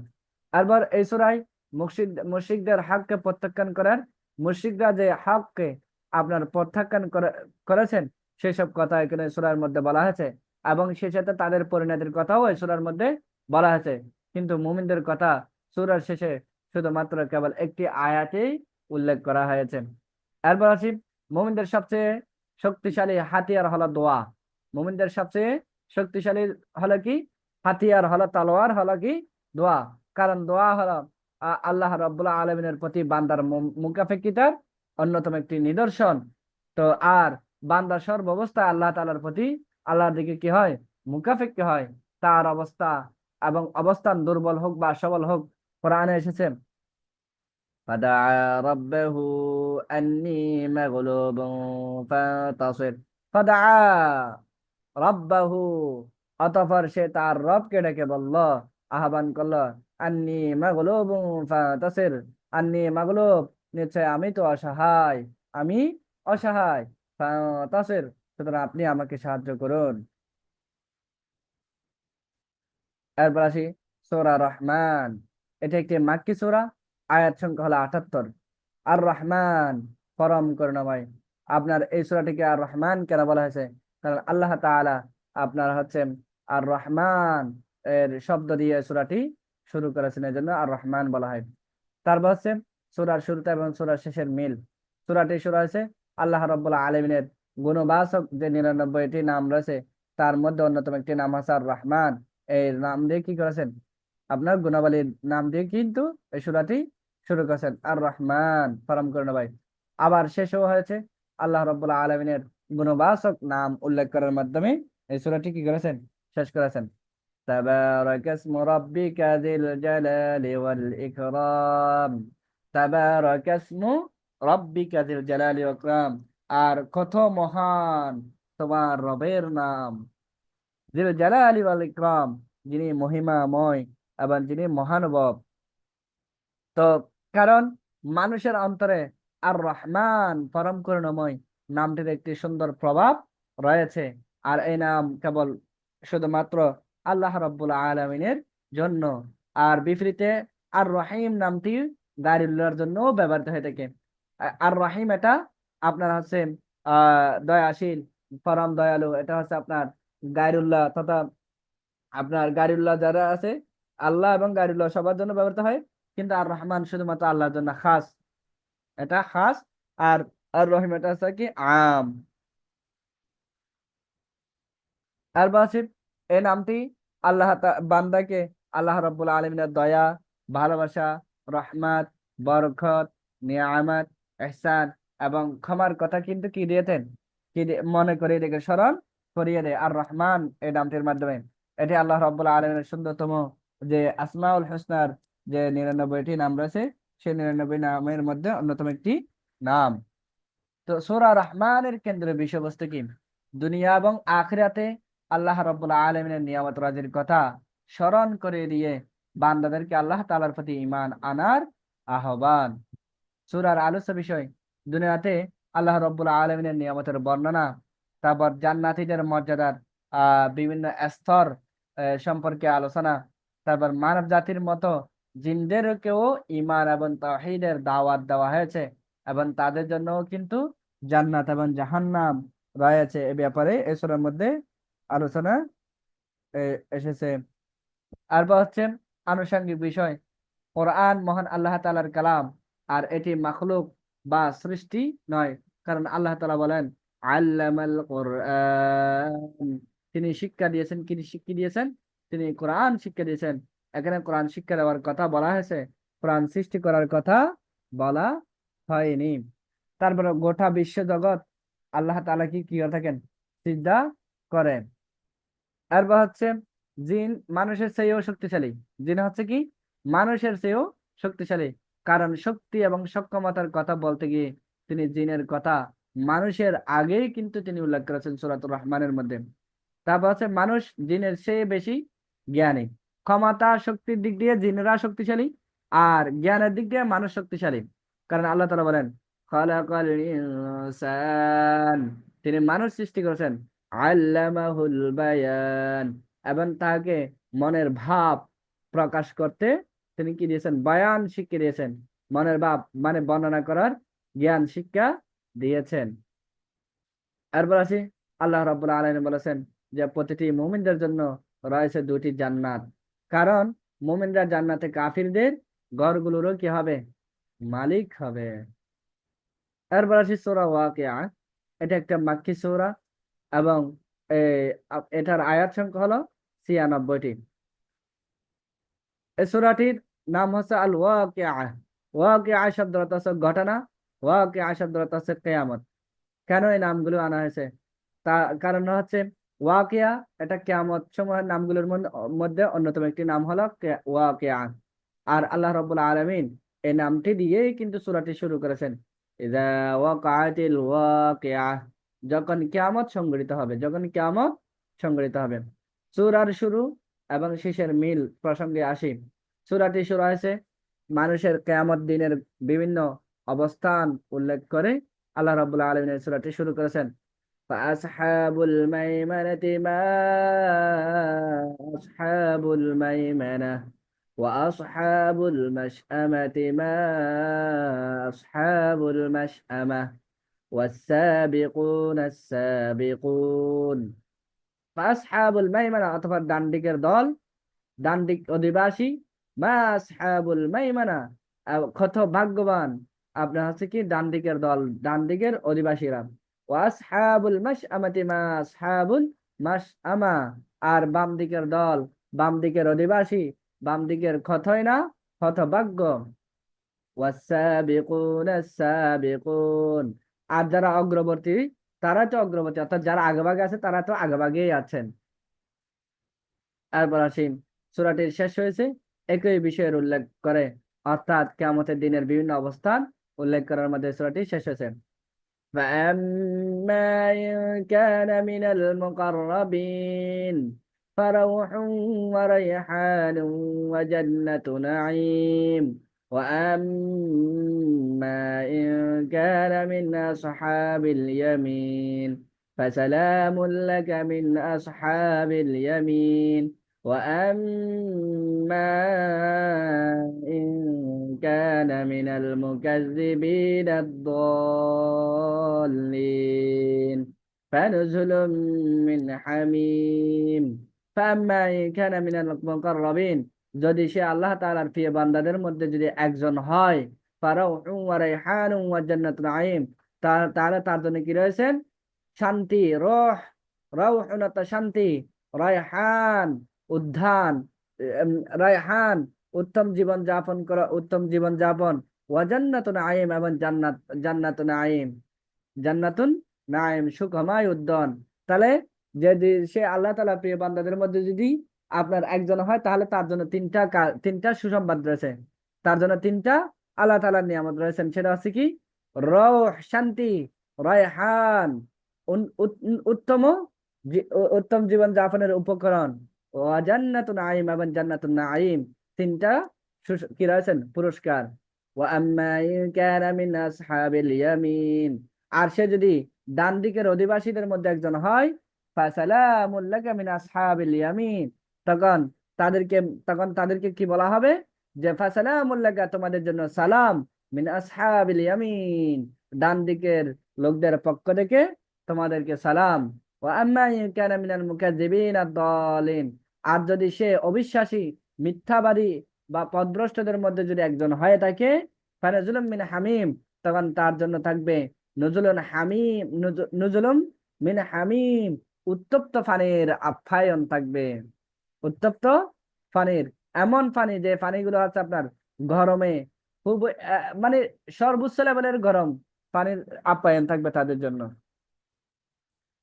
তারপর হচ্ছে, তো যাতে মানুষ জান্নাতে উচ্চ মর্যাদা, উচ্চ অবস্থান লাভের জন্য আল্লাহ রাব্বুল আলামিন উৎসাহিত এবং অনুপ্রাণিত হয়ে এবং নেক আমলে মনোনিবেশ করে এবং জাহান্নামের নিকৃষ্ট অবস্থান থেকে নিজেকে বাঁচানোর জন্য চেষ্টা করে, এজন্য আল্লাহ রাব্বুল আলামিন কিয়ামতের যে বিভিন্ন ভয়াবহ শাস্তি এবং কাফের মুমিনদের অবস্থান ইত্যাদি সম্পর্কে সূরার মধ্যে বিস্তারিতভাবে বর্ণনা করে দিয়েছেন। এবার আসি সূরা ওয়াকিয়ার কেন্দ্রীয় বিষয়বস্তু কি। সূরা ওয়াকিয়ার কেন্দ্রীয় বিষয়বস্তু হচ্ছে কিয়ামতের দিন মানুষের বিভিন্ন অবস্থা এবং অবস্থান সম্পর্কে আলোচনা এসেছেন। এই সূরার আলোচ্য বিষয় হলো কিয়ামতের দিন পৃথিবী আপনার কি হবে? প্রকম্পিত হবে।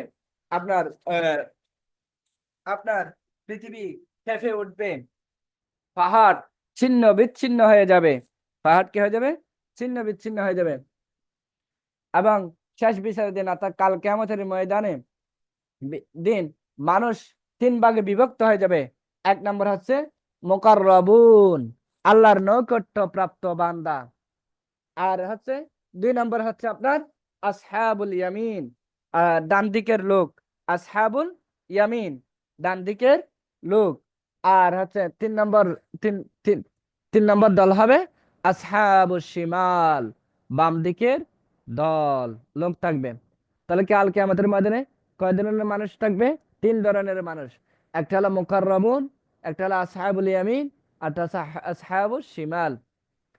আর হচ্ছে আল্লাহ রাব্বুল আলামিনের অস্তিত্ব, তার শক্তি, তার পরাক্রম এবং তার একত্ব এবং তার অদ্বিতীয়, তার উলুহিয়ত, তার উপসত্যের যে দলিল এই সূরা ওয়াকিয়ার মধ্যে উপস্থাপন করা হয়েছে। কোরআনের শুদ্ধতা, কোরআনের বিশুদ্ধতা, কোরআনের সত্যতা, কোরআনের মর্যাদা এই সূরার মধ্যে আলোচিত হয়েছে। আনুষঙ্গিক বিষয়, জমহুর উলামায়ে কেরামের মতে অযু ছাড়া কোরআন স্পর্শ করা কি নয়? জায়েজ নয়। অজু ছাড়া কোরআন স্পর্শ করা জায়েজ নয়। আল্লাহ রাব্বুল আলামিন তার আসমা এবং সিফাতের কসম করেন, কখনো মর্যাদাবান কোনো মাখলুকের কসমও করেন। তারপর হচ্ছে খুব কম মানুষই কাল কিয়ামতের ময়দানে আল্লাহ তাআলার নৈকট্য প্রাপ্ত বান্দাদের মধ্যে অন্তর্ভুক্ত হবে। বিশেষ করে পরবর্তীদের মধ্যে থেকে খুব অল্প সংখ্যক মানুষই নৈকট্য প্রাপ্ত হবে। আর এখানে পরবর্তীদের মধ্যে থেকে মানে উম্মতে মুহাম্মাদের মধ্যে থেকে খুব কম মানুষই উম্মতে মুহাম্মাদের মধ্যে থেকে খুব কম মানুষই আল্লাহ রাব্বুল আলামিনের নৈকট্য প্রাপ্ত বান্দা খুব কমই হবে। আল্লাহ রাসূল সাল্লাল্লাহু আলাইহি ওয়াসাল্লাম ইরশাদ করেন, ফি কুল্লি করনিন মিন উম্মতি সাবিকুন, আমার উম্মতের প্রতিটি প্রজন্মে অগ্রগামীরা থাকবে। তারপর হচ্ছে এই যে আপনার আমরা আল্লাহ তাআলার কাছে সবসময় দোয়া করব যে আল্লাহ তাআলা যেন আমাদেরকে নেয়ামত প্রাপ্ত এবং অগ্রগামী বান্দাদের যে অন্তর্ভুক্ত করেন, এটা সবসময় আমরা আল্লাহ রাব্বুল আলামিনের কাছে দোয়া করবো ইনশাআল্লাহ। আর হচ্ছে আল্লাহ রাব্বুল আলামিন ইরশাদ করেন, নাহনু জাআলনাহা তাযকিরাতাও ওয়া মাতাআল লিল মুকবিন। নাহনু জাআলনাহা তাযকিরা, আর আমি একে অর্থাৎ দুনিয়ার আগুনকে কি করেছি আপনার মাতাআল লিল মুকবিন, শারক এবং মুসাফিরদের জন্য প্রয়োজনীয় বস্তু হিসেবে করেছি। আল্লাহ রাব্বুল আলামিন আপনার আগুনকে মুসাফিরদের প্রয়োজনীয় বস্তু বলে অভিহিত করেছেন। আগুন কিসের জন্য? মুসাফিরদের জন্য একটা প্রয়োজনীয় বস্তু হিসেবে অভিহিত করেছেন। অথচ এটি মুকিম তথা শহরে যারা অবস্থানকারী লোকদের জন্য এটা একটা প্রয়োজনীয় বস্তু আগুন। তার কারণ হলো আল্লাহ তাআলা মুসাফিরের কথা বলে বান্দাদেরকে এটিও মনে করে দিতে চাইছেন যে তারা দুনিয়াতে কিন্তু মুসাফির, অর্থাৎ তাদের কেউ আপন বসত ভিটায় নাই। এই দুনিয়ার মধ্যে যারা আছেন তারা মূলত অস্থায়ী জীবনের মধ্যে আছেন, স্থায়ী জীবনের মধ্যে কেউ নাই। এটাই আল্লাহ রাব্বুল আলামিন আপনার এই আয়াতের মাধ্যমে এটা তার বান্দাদেরকে রিমাইন্ডার হিসেবে দিয়েছেন। এরপর হচ্ছে আপনার 5 নম্বর যে বিষয়টা হচ্ছে আল্লাহ রাব্বুল আলামিন যখন জান্নাতবাসীদের দুটি দল আল্লাহর নৈকট্য প্রাপ্ত এবং ডান দিকের দলের লোকদেরকে যখন আপনার যে তার প্রস্তুতকৃত যে নিয়ামতের কথা আলোচনা করেন, তখন তিনি তাদেরকে কেন সম্মানিত করেছেন তার কারণও উল্লেখ করেননি। যেমনটি সূরা ওয়াকিয়ার 11 থেকে 40 নম্বর আয়াতে কিন্তু এ ব্যাপারে এসেছেন। কিন্তু তিনি যখন বাম দিকের লোকদের জন্য তার প্রস্তুতকৃত যে আযাব শাস্তির যে কথা আলোচনা করেছেন, তখন তিনি শাস্তি দেওয়ার কারণ সমূহ তিনি উল্লেখ করেছেন। যেমনটা হচ্ছে এই সূরা ওয়াকিয়ার 45 থেকে 47 নম্বর আয়াতে এসেছেন। অর্থাৎ মুমিনদেরকে যে কেন সম্মানিত করবেন সে ব্যাপারে আল্লাহ রাব্বুল আলামিন কোনো কারণ বর্ণনা করেনি, কিন্তু যারা কাফের তাদেরকে কেন শাস্তি দিবেন সে ব্যাপারে তিনি কিন্তু জবাবদিহিতা দিয়েছেন, অর্থাৎ কারণও উল্লেখ করেছেন। আর এটা হচ্ছে কোরআনের বর্ণনা নীতি। কারণ আযাব শাস্তির কথা উল্লেখ করা এবং তার পুরস্কার প্রদানের কারণ বর্ণনা না করা, কারণ পুরস্কার প্রদান করা নিয়ে পুরস্কার দাতাদের ব্যাপারে কেউ প্রশ্ন তোলে না, কিন্তু শাস্তির ক্ষেত্রে আপনার মূল বিবেচ্য বিষয় হলো ইনসাফ। শাস্তির ক্ষেত্রে কতটুকু ইনসাফ হলো এটা হলো মূল বিষয় বস্তু। আর শাস্তির কারণ অবশ্যই স্পষ্ট করা দরকার, যাতে শাস্তি প্রদানকারী জুলুম করছে বলে কি সন্দেহ যেন না করে থাকেন। এই জন্য আল্লাহ রাব্বুল আলামিন একের মুমিনদের সম্মানিত করার মর্যাদাবান করার কারণ উল্লেখ না করলেও আপনার কাফিরদের শাস্তির কারণটা তিনি এই সূরার মধ্যে কি করেছেন বর্ণনা করে দিয়েছেন। এরপর আমরা আর আর আর একটু পরে তারপর আজকের আলোচনা এখানে শেষ করবো ইনশাল্লাহ। সূরা আল হাদিদ এটা একটা মাদানী সূরা, এটার আয়াত সংখ্যা হলো 29। হাদিদ হাদিদ শব্দের অর্থ হচ্ছে লোহা। হাদিদ শব্দ অর্থ হচ্ছে লোহা। কারণ আল্লাহ রাব্বুল আলামিন লোহা নাজির করে বান্দাদের প্রতি কি করেছেন অনুগ্রহ করেছেন। কারণ এই লোহা মানুষের বহুবিধ কাজে বিভিন্ন কাজে ব্যবহৃত হয়, যেমন অবকাঠামো নির্মাণ এবং যুদ্ধের অস্ত্র তৈরি করার জন্য আপনার এই লোহাটি কি হয় ব্যবহৃত হয়ে থাকে। এবার আসি সূরার শুরুর সঙ্গে এবং শেষের যে মিল। সূরাটি শুরু হয়েছে ঈমান আনয়ন এবং আল্লাহর রাস্তায় ব্যয় করার নির্দেশ দিয়ে। আমিনু বিল্লাহি ওয়া রাসূলিহি ওয়া আনফিকু মিম্মা জাআলাকুম মুস্তাখলাফিনা ফীহি فالذين آمنوا منكم وأنفقوا لهم أجر كبير آمنوا بالله আমিনু তোমরা ঈমান আনো বিল্লাহ আল্লাহর প্রতি ওয়া রাসূল এবং তার রাসূলের প্রতি ওয়া আনফিকু এবং তোমরা ব্যয় করো মিম্মা জাআলাকুম মুস্তাখলাফিনা ফীহি তোমাদেরকে যা কিছুর উত্তরাধিকারী করেছেন মুস্তাখলাফিন উত্তরাধিকারী অর্থাৎ যে সম্পদের জন্য তিনি তোমাদেরকে আপনার ভোগ করার অধিকার দিয়েছেন উত্তরাধিকার দিয়েছেন সেই সম্পদ থেকে তোমরা ব্যয় করো ফাল্লাযীনা আমানু মিনকুম সুতরাং তোমাদের মধ্যে থেকে যারা ঈমান আনয়ন করে হ্যাঁ ঈমান এনেছে ওয়া আনফাকু লাহুম ওয়া আনফাকু আর যারা তোমাদের মধ্যে থেকে যারা আনফাকু খরচ করে আল্লাহর রাস্তায় ব্যয় করে লাহুম আজরুন কাবীর আর তাদের জন্য কি রয়েছে বড় পুরস্কার রয়েছে। এরপর হচ্ছে এই সূরাটিও শেষ হয়েছে। মহান আল্লাহ তাআলা অনুগ্রহশীল মহা অনুগ্রহশীল এই কথা বলে এই সূরাটি শেষ হয়েছে। لئلا يعلم أهل الكتاب ألا يقدرون على شيء من فضل الله وأن الفضل بيد الله يؤتيه من يشاء والله ذو الفضل العظيم لئلا يعلم যাতে জানতে পারে আহলে কিতাবরা জানতে পারে আল্লাহ ইয়াকদিরুন আলা শাইইন মিন ফাদলিল্লাহ আল্লাহ তাআলার সামান্যতম ন্যূনতম অনুগ্রহের উপরও তাদের কোনো কি নাই অধিকার নাই আল্লাহ ইয়াকদিরুন তাদের কোনো কি নাই অধিকার নাই ওয়া আন্নাল ফাদলা বিয়াদিল্লাহ আর সেই অনুগ্রহ আর অবশ্যই অনুগ্রহ সময় বিয়াদিল্লাহ আল্লাহ তাআলার হাতে ইউতিহি মাইয়াশা আর আল্লাহ তাআলা যাকে ইচ্ছা তাকে তিনি তার অনুগ্রহ দান করবেন তার ওয়াল্লাহু যুল ফাদলিল আযীম আর আল্লাহ রাব্বুল আলামিন হচ্ছে মহা অনুগ্রহশীল। তো আল্লাহ রাব্বুল আলামিন মহা অনুগ্রহশীল আল্লাহ তাআলা যার যে বান্দার উপর সন্তুষ্ট হবেন খুশি হবেন আল্লাহ তাকে কি দিবেন তার অনুগ্রহ দিবেন এবং যার উপর সন্তুষ্ট হবেন তাকে দিবেন না এটা আর কি। তো আর বান্দা যখন আল্লাহ রাব্বুল আলামিনের রাস্তায় যখন তার তার দেওয়া যে নিয়ামত থেকে যখন খরচ করে থাকেন তখন আল্লাহ রাব্বুল আলামিন তার কি করে থাকেন তাকে নিয়ামত আরো বাড়িয়ে দিয়ে থাকেন তাকে আরো কি দিয়ে থাকেন নিয়ামত বাড়িয়ে থাকেন সুবহানাল্লাহ। তো এখানে আল্লাহ তাআলা আমাদেরকে ধন সম্পদ দিয়েছেন এখান থেকে যদি আমরা দান করি তাহলে আমাদের কি মানে সম্পদ কমে যাবে এমনটা মনোভাব রাখা কখনোই উচিত নয়। বরং এই সম্পদ তো আমার না এটা তো আল্লাহ রাব্বুল আলামিনের সম্পদ। আপনার যদি নিজের সম্পদ যদি হয়ে থাকে আপনি আজকে এখনই মারা যান কবরে যাওয়ার সময় কিন্তু আপনার সম্পদ আপনার সাথে যাবে না আপনার সম্পদ দুনিয়াতেই থেকে যাবে তাহলে এটা তো আপনার সম্পদ না বরং এই সম্পদ ক্ষণস্থায়ীর জন্য কিছুক্ষণের জন্য আপনার হাতে এসেছেন কিছুক্ষণ না হ্যাঁ এক সেকেন্ডের কম সময়ের জন্য এই সম্পদগুলো আপনার কাছে এসেছে এমনটা ধরে নিতে হবে। আপনার 10 কোটি টাকার সম্পদ 20 কোটি টাকার সম্পদ মনে করবেন এক সেকেন্ড সময় কম সময়েও জন্য এটা আপনার কাছে এসেছেন এই সম্পদটা কারণ আপনি যদি এই মুহূর্তে এক সেকেন্ডের আগে যদি মারা যান এই সম্পদ আপনার কাছে থাকবে না। তাহলে এখন এই সম্পদ নিয়ে আমাদের আসলে বাহাদুরি করার কোনো কিছু নাই কারণ এগুলো তো আমাদের সম্পদ না এটা আল্লাহর দেওয়া আমানত বলা যায়। আসলে এই সম্পদগুলো আল্লাহর দেওয়া আমানত এটা আল্লাহর সম্পদ এবং আল্লাহর সম্পদগুলো যে আমরা যথাযথ ব্যয় করি কিনা হ্যাঁ সে ব্যাপারে আল্লাহ পরীক্ষা করার জন্য কারো সম্পদ দেন কারো অসুস্থতা দেন হ্যাঁ আবার আল্লাহ তাআলা পরীক্ষা করে দেখেন যে আল্লাহর দেওয়া সম্পদগুলো তারা যথাযথ রাস্তায় ব্যয় করেছে কিনা আল্লাহ রাস্তায় ব্যয় করেছে কিনা সেভাবে সেটা যাচাই করেন তা কেউ সন্তুষ্ট চিত্তে যদি আপনার ব্যয় করে থাকলেন আল্লাহ তাআলা তার নিয়ামত আরো বাড়িয়ে দেখেন। আমি যেহেতু এখানে ব্যয়ের কথা আসছেন সেই হিসেবে আমি একটা বিষয় বলি আপনারা অনেকে রমাদান মাসে যাকাত দান করবেন যাদের সামর্থ্য আছে তার নেশাব পরিমাণ সম্পদ আছে আপনারা তো অনেকে যাকাত দান করবেন সুতরাং সেক্ষেত্রে আমাদের সমাজের মধ্যে কিন্তু জাকাতের একজন মানুষের কত টাকা জাকাত আসছে শতকরা 90% মানুষ আসলে হিসাব করে কিনা আমার সন্দেহ যে আসলে তার কতটুকু সম্পদ আসছে।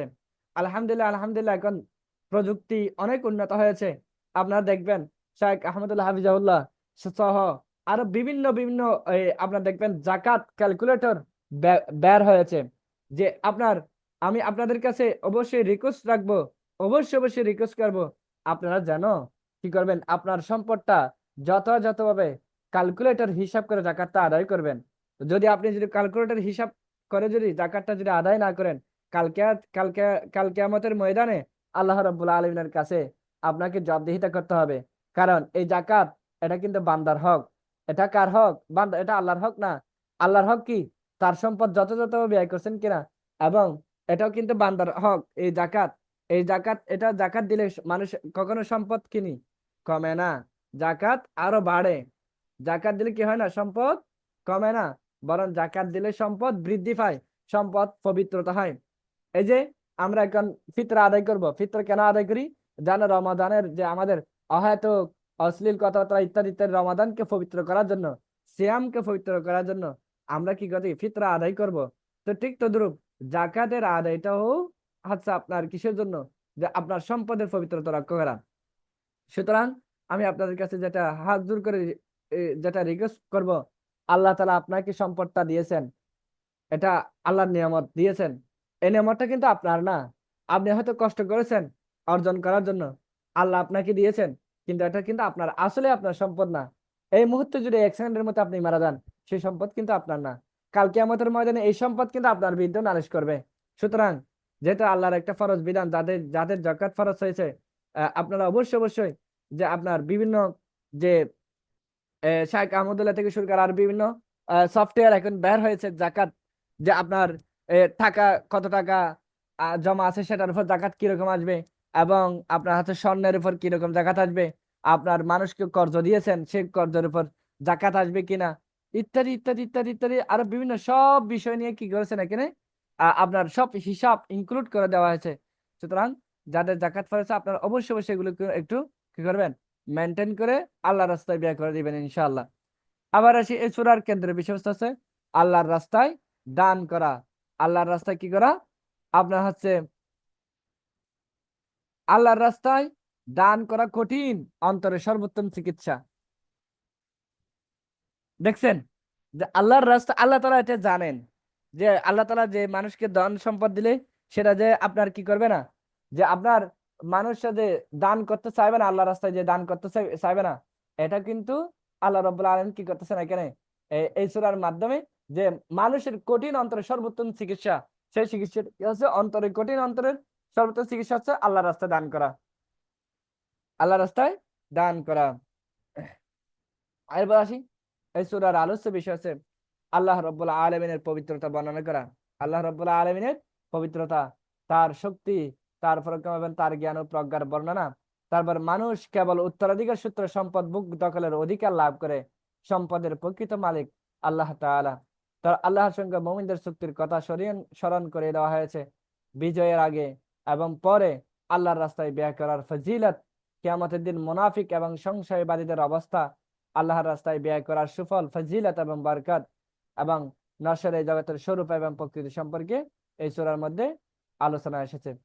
এরপর তাকদীরের প্রতি বিশ্বাস বিপদের সময় মুমিনদের অন্তরকে দৃঢ় এবং মজবুত রাখে, এবং তাকে গর্ব এবং অহংকার থেকে কি করে রক্ষা করে। তকদিরের উপর যারা বিশ্বাস রাখে তারা তাদের বিপদের সময় মুমিনদের অন্তর কি করে? দৃঢ় এবং শক্তিশালী রাখে, এবং অহংকার এবং গর্ব তাকে কি করে? রক্ষা করে। রসুলদের প্রেরণ এবং কিতাব অবতরণের লক্ষ্য, কিতাব অবতরণের উদ্দেশ্য হলো হক এবং ইনসাফ প্রতিষ্ঠা করা। এটা প্রেরণের লক্ষ্য হচ্ছে কি? হক এবং ইনসাফ প্রতিষ্ঠা করা।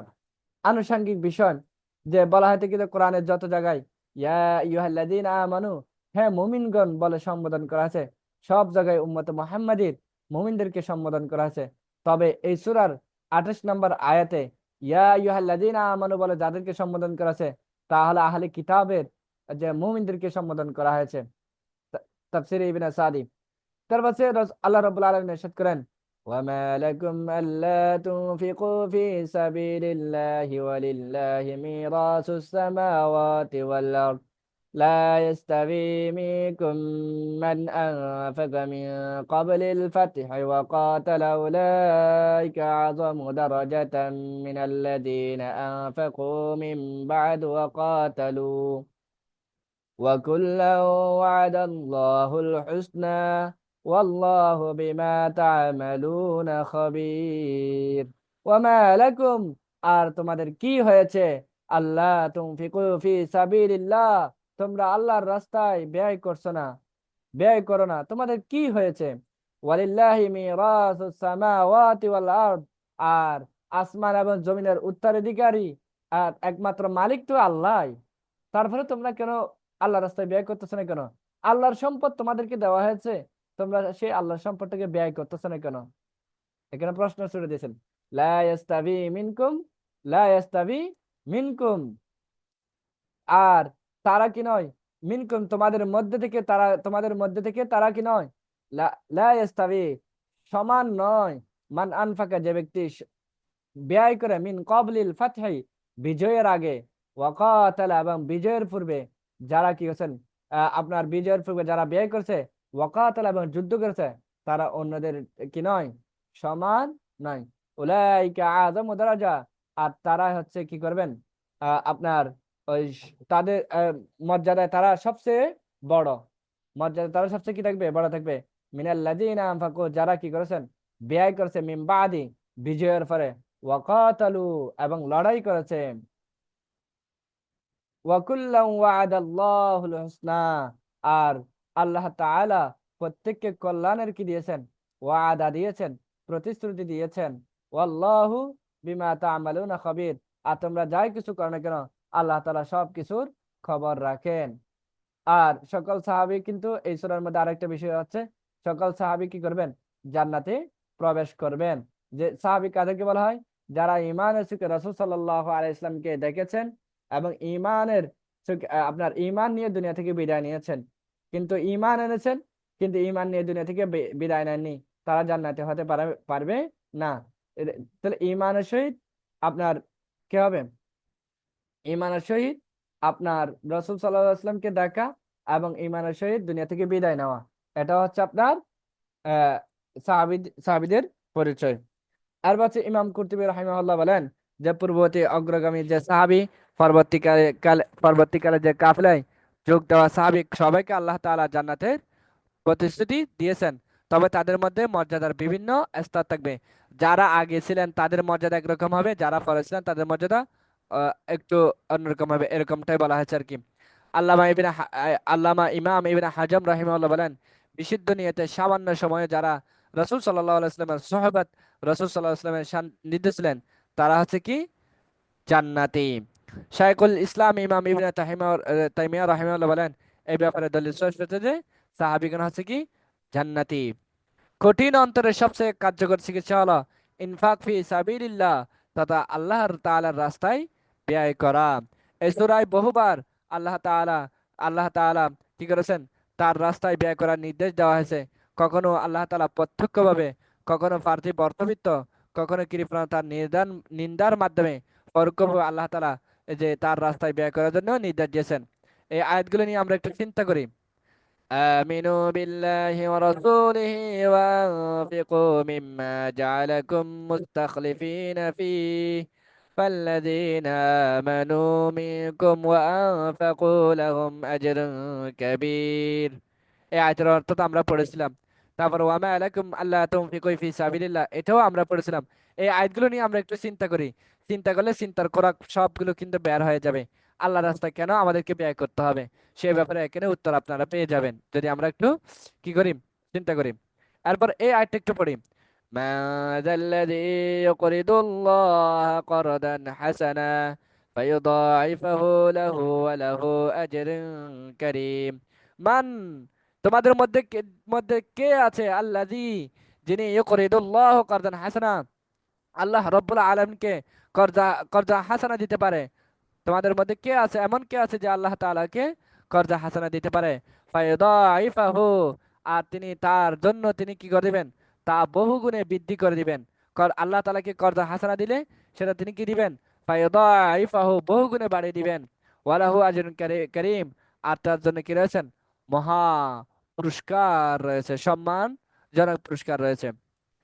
إن المصدقين والمصدقات وأقرضوا الله قرضا حسنا يضاعف لهم ولهم أجر كريم। আর সদকা দানকারী পুরুষ আর সদকা দানকারী নারীদেরকে আপনার ও আকরাদুল্লাহ করদান হাসানা, আর যারা আল্লাহকে উত্তম ঋণ তথা কর্জা হাসানা দান করে, তাদেরকে ইউদাআফু লাহুম, তাদেরকে আপনার বহুগুণে, তাদেরকে আল্লাহ রাব্বুল আলামিন যে পুরস্কার বহুগুণে বেশি দেওয়া হবে বলে এখানে অঙ্গীকার করছেন, ওয়াদা দিচ্ছেন। ওয়ালাহুম আজরুন কাবীর, এবং তাদের জন্য মহা পুরস্কার রয়েছেন। তাহলে দেখেন, যারা বলেন যে আমার সম্পদ আছে, এই সম্পদ থেকে যদি আমি দিয়ে দিই আমার সম্পদ কমে যাবে, এটা হচ্ছে তাদের জন্য দলিল। আল্লাহ বলতেছেন যদি আমার রাস্তায় দান করো আমি তোমাদের সম্পদ বাড়িয়ে দিব। আর যদি আমাদের অন্তরে যদি তাকে সম্পদ কমে যাবে, তাহলে আল্লাহর আয়াতের অস্বীকার হয়ে যাবে। তো এই ভয়ে যারা দিবে না, আল্লাহ তাআলা তাদেরকে কাল কিয়ামতের ময়দানে কিন্তু এমন ভাবে ধরা ধরবেন, তখন কিন্তু কেউ তাকে বাঁচানোর মতো কেউ থাকবে না, সাহায্যকারী কেউ থাকবে না, এই আর কি। তো সম্পদ যদি পবিত্রতা করতে চাই, সম্পদ যে যতটুকু আছে সেই সম্পদগুলো তার চেয়ে আরো যদি বহুগুণে যদি বৃদ্ধি করতে চাই, তাহলে সেক্ষেত্রে এই আয়াতের উপর আমল করতে হবে। এই আয়াতগুলোর উপর কি করতে হবে? আমল করতে হবে, যে বেশি বেশি করে দান সদকা করতে হবে, বেশি বেশি করে আল্লাহ রাস্তায় ব্যয় করতে হবে। আল্লাহ রাস্তায় ব্যয় করার জন্য তো বিভিন্ন ধরনের কি আছে, মাধ্যম তো এখন আছে, সেগুলো ব্যয় করবেন, তাহলে আল্লাহ তাআলা সম্পদ বাড়িয়ে দিবেন। এবার আসি, اعلموا أنما الحياة الدنيا لعب ولهو وزينة وتفاخر بينكم وتكاثر في الأموال والأولاد كمثل غيث أعجب الكفار نباته ثم يهيج فتراه مصفرا ثم يكون حطاما وفي الآخرة عذاب شديد ومغفرة من الله ورضوان وما الحياة الدنيا إلا متاع الغرور اعلموا তোমরা জেনে রাখো আন্নামাল হায়াতুদ দুনিয়া লাইবুন ওয়া লাহবুন ওয়া জিনা, অর্থাৎ পার্থিব জীবন, ইহকালীন জীবন শুধুমাত্র কি লাইবুন ওয়া লাহবা, মানে খেলতামাশা। খেলতামাশা দুনিয়া এটা দুনিয়া খেলতামাশা ছাড়া আর কিছুই না। ওয়া জিনা, এবং হচ্ছে আপনার সাজসজ্জা, ওয়া তাফাখুরুম বাইনাকুম, এবং তোমাদের পরস্পর হচ্ছে কি অহমিকা, তাফাখুর অহমিকা, ওয়া তাকাসুরুম ফিল আমওয়াল ওয়াল আওলাদ, ধন সম্পদ এবং সন্তান সন্ততির প্রাচুর্য লাভের প্রতিযোগিতা ছাড়া আর কোনো কিছুই না। কামাসালে গায়সিন আজাবাল কুফারা নাবাতু, আর এর দৃষ্টান্ত হলো, উদাহরণ হলো আপনার যার দ্বারা উৎপন্ন যে শস্য ভান্ডার রয়েছে, শস্য সম্ভার, কৃষককে কি করে থাকেন, আজাবাল কুফারা নাবাতু, কৃষককে কি করে থাকেন, মুগ্ধ করে তোলে। তারপর সুম্মা ইয়াহিজু ফাতারাহু মুসফারান, আর যখন সেই শস্যগুলো যখন কি হয়ে যায়, শুকিয়ে যায়, হ্যাঁ, ফাতারাহু মুসফাররা, অতঃপর তুমি তাকে কি দেখবে, হলুদ বর্ণে দেখতে পাও। সুম্মা ইয়াকুনু হুতামা, অবশ্যই তা খড়কুড়ায় কি হয়, পরিণত হয়। ওয়াফিল আখিরাতি আযাবুন শাদীদ, আর কাফিরদের জন্য পরকালে রয়েছে কঠিন শাস্তি। ওয়া মাগফিরাতুম মিনাল্লাহি ওয়া রিদওয়ান, এবং আর মুমিনদের জন্য আল্লাহ তাআলার কি রয়েছেন, মাগফিরা রয়েছে, ক্ষমা রয়েছে, ওয়া রিদওয়ান, এবং সন্তুষ্টি রয়েছে।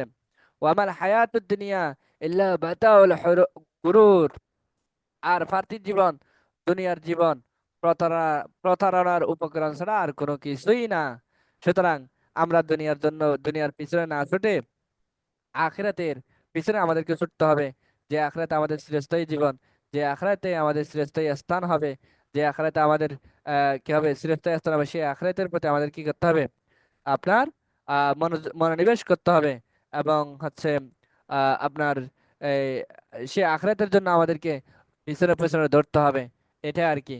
কারণ এই দুনিয়াটা আছে খেলতামাশা ছাড়া আর কিছুই না, এটা অস্থায়ী জীবন। হ্যাঁ, আর কি। এরপর আসি, لكي لا تأسوا على ما فاتكم ولا تفرحوا بما آتاكم والله لا يحب كل مختال فخور। আর আল্লাহ তাআলা এটিও এই জন্য বলেছেন, লিকাইলা, তোমরা তোমরা লিকাইলা তাসাও আলা মা ফাতাকুম, যাতে তোমরা যা হারিয়ে ফেলো, ওয়ালা তাফরাহু বিমা আতাকুম, তার জন্য তোমরা দুঃখ করিও না। এবং তিনি ওয়ালা তাফরাহু বিমা আতাকুম, আর তিনি তোমাদেরকে যা কিছু দান করেন, তা লা তাফরাহু, আর সেগুলো নিয়ে তোমরা কি হয় না, আনন্দিত হয় না, উল্লাসিত হয় না। ওয়াল্লাহু লা ইউহিব্বু কুল্লা মুখতালিন ফাখুর, আর আল্লাহ তাআলা অহংকারী দাম্ভিকদেরকে তিনি কি করেন না, পছন্দ করেন না। আল্লাহ তাআলা আমাদেরকে অহংকারী কৃপণা থেকে হেফাজত করুক।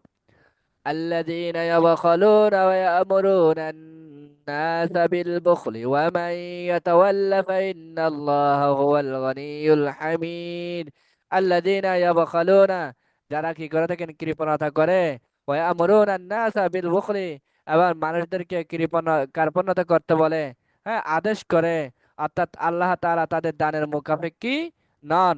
অর্থাৎ যারা কৃপণতা করেন তাদের কি নয়, আল্লাহ তাআলা তাদের দানের মুখাপেক্ষী নয়। ওয়ামাই ইয়াতাওয়াল্লা, আর যে ব্যক্তি দিনের পথ থেকে ফিরিয়ে নেয়, মুখ ফিরিয়ে নেয়, তো ফাইন্নাল্লাহা হুয়াল গনিয়ুল হামিদ, সে জেনে রাখে যে আল্লাহ তাআলা হুয়াল গনি, আল্লাহ তাআলা হচ্ছে ধনী, আল্লাহ তাআলা হচ্ছে অভাব মুক্ত, আল হামিদ, আল্লাহ তাআলা হচ্ছে প্রশংসিত।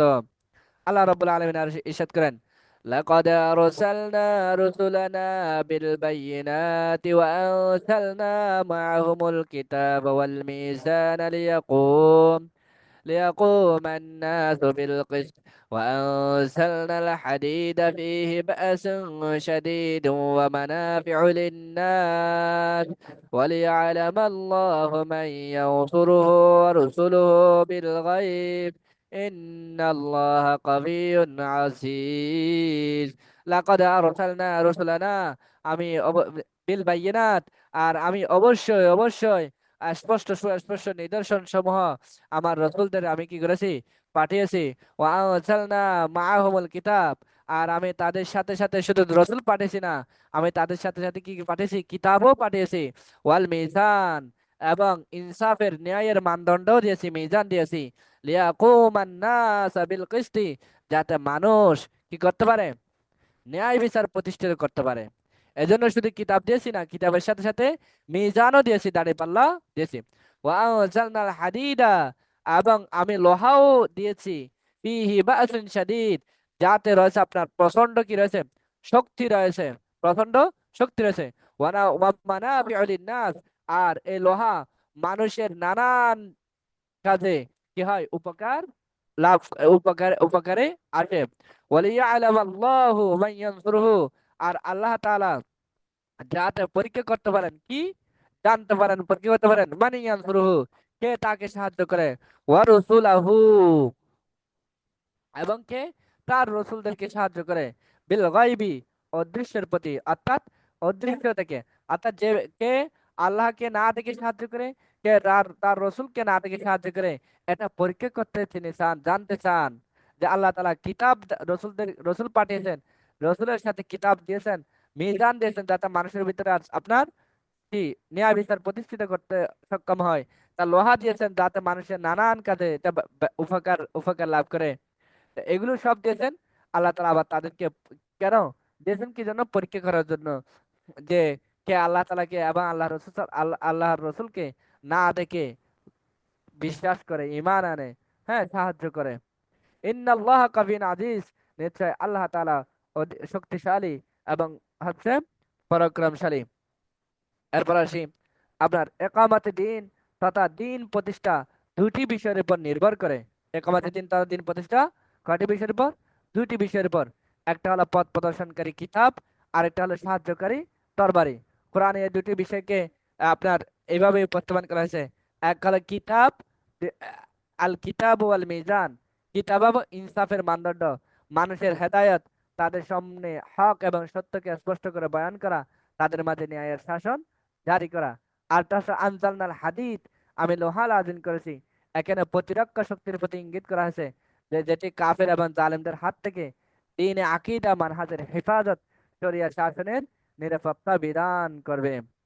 তা আল্লাহ রাব্বুল আলামিন আমাদেরকে এতক্ষণ পর্যন্ত যা আলোচনা করেছি, সেই আলোচনাগুলো সেগুলো শিকার এবং জানার মানার তৌফিক দান করুক, এবং আমাদের আলোচনার মধ্যে ভুল ত্রুটি থাকলে সেটাও ক্ষমা করে দিয়ে আমাদের আলোচনাকে কবুল করুক। আমিন। আজকের ক্লাসটা এখানে সমাপ্ত ঘোষণা করলাম। সুবহানাকাল্লাহুম্মা ওয়া বিহামদিকা নাশহাদু আল লা ইলাহা ইল্লা আনতা নাস্তাগফিরুকা ওয়া নাতুবু ইলাইক ওয়া মা আলাইনা ইল্লাল বালাগ। আসসালামু আলাইকুম ওয়া রাহমাতুল্লাহি ওয়া বারাকাতুহু।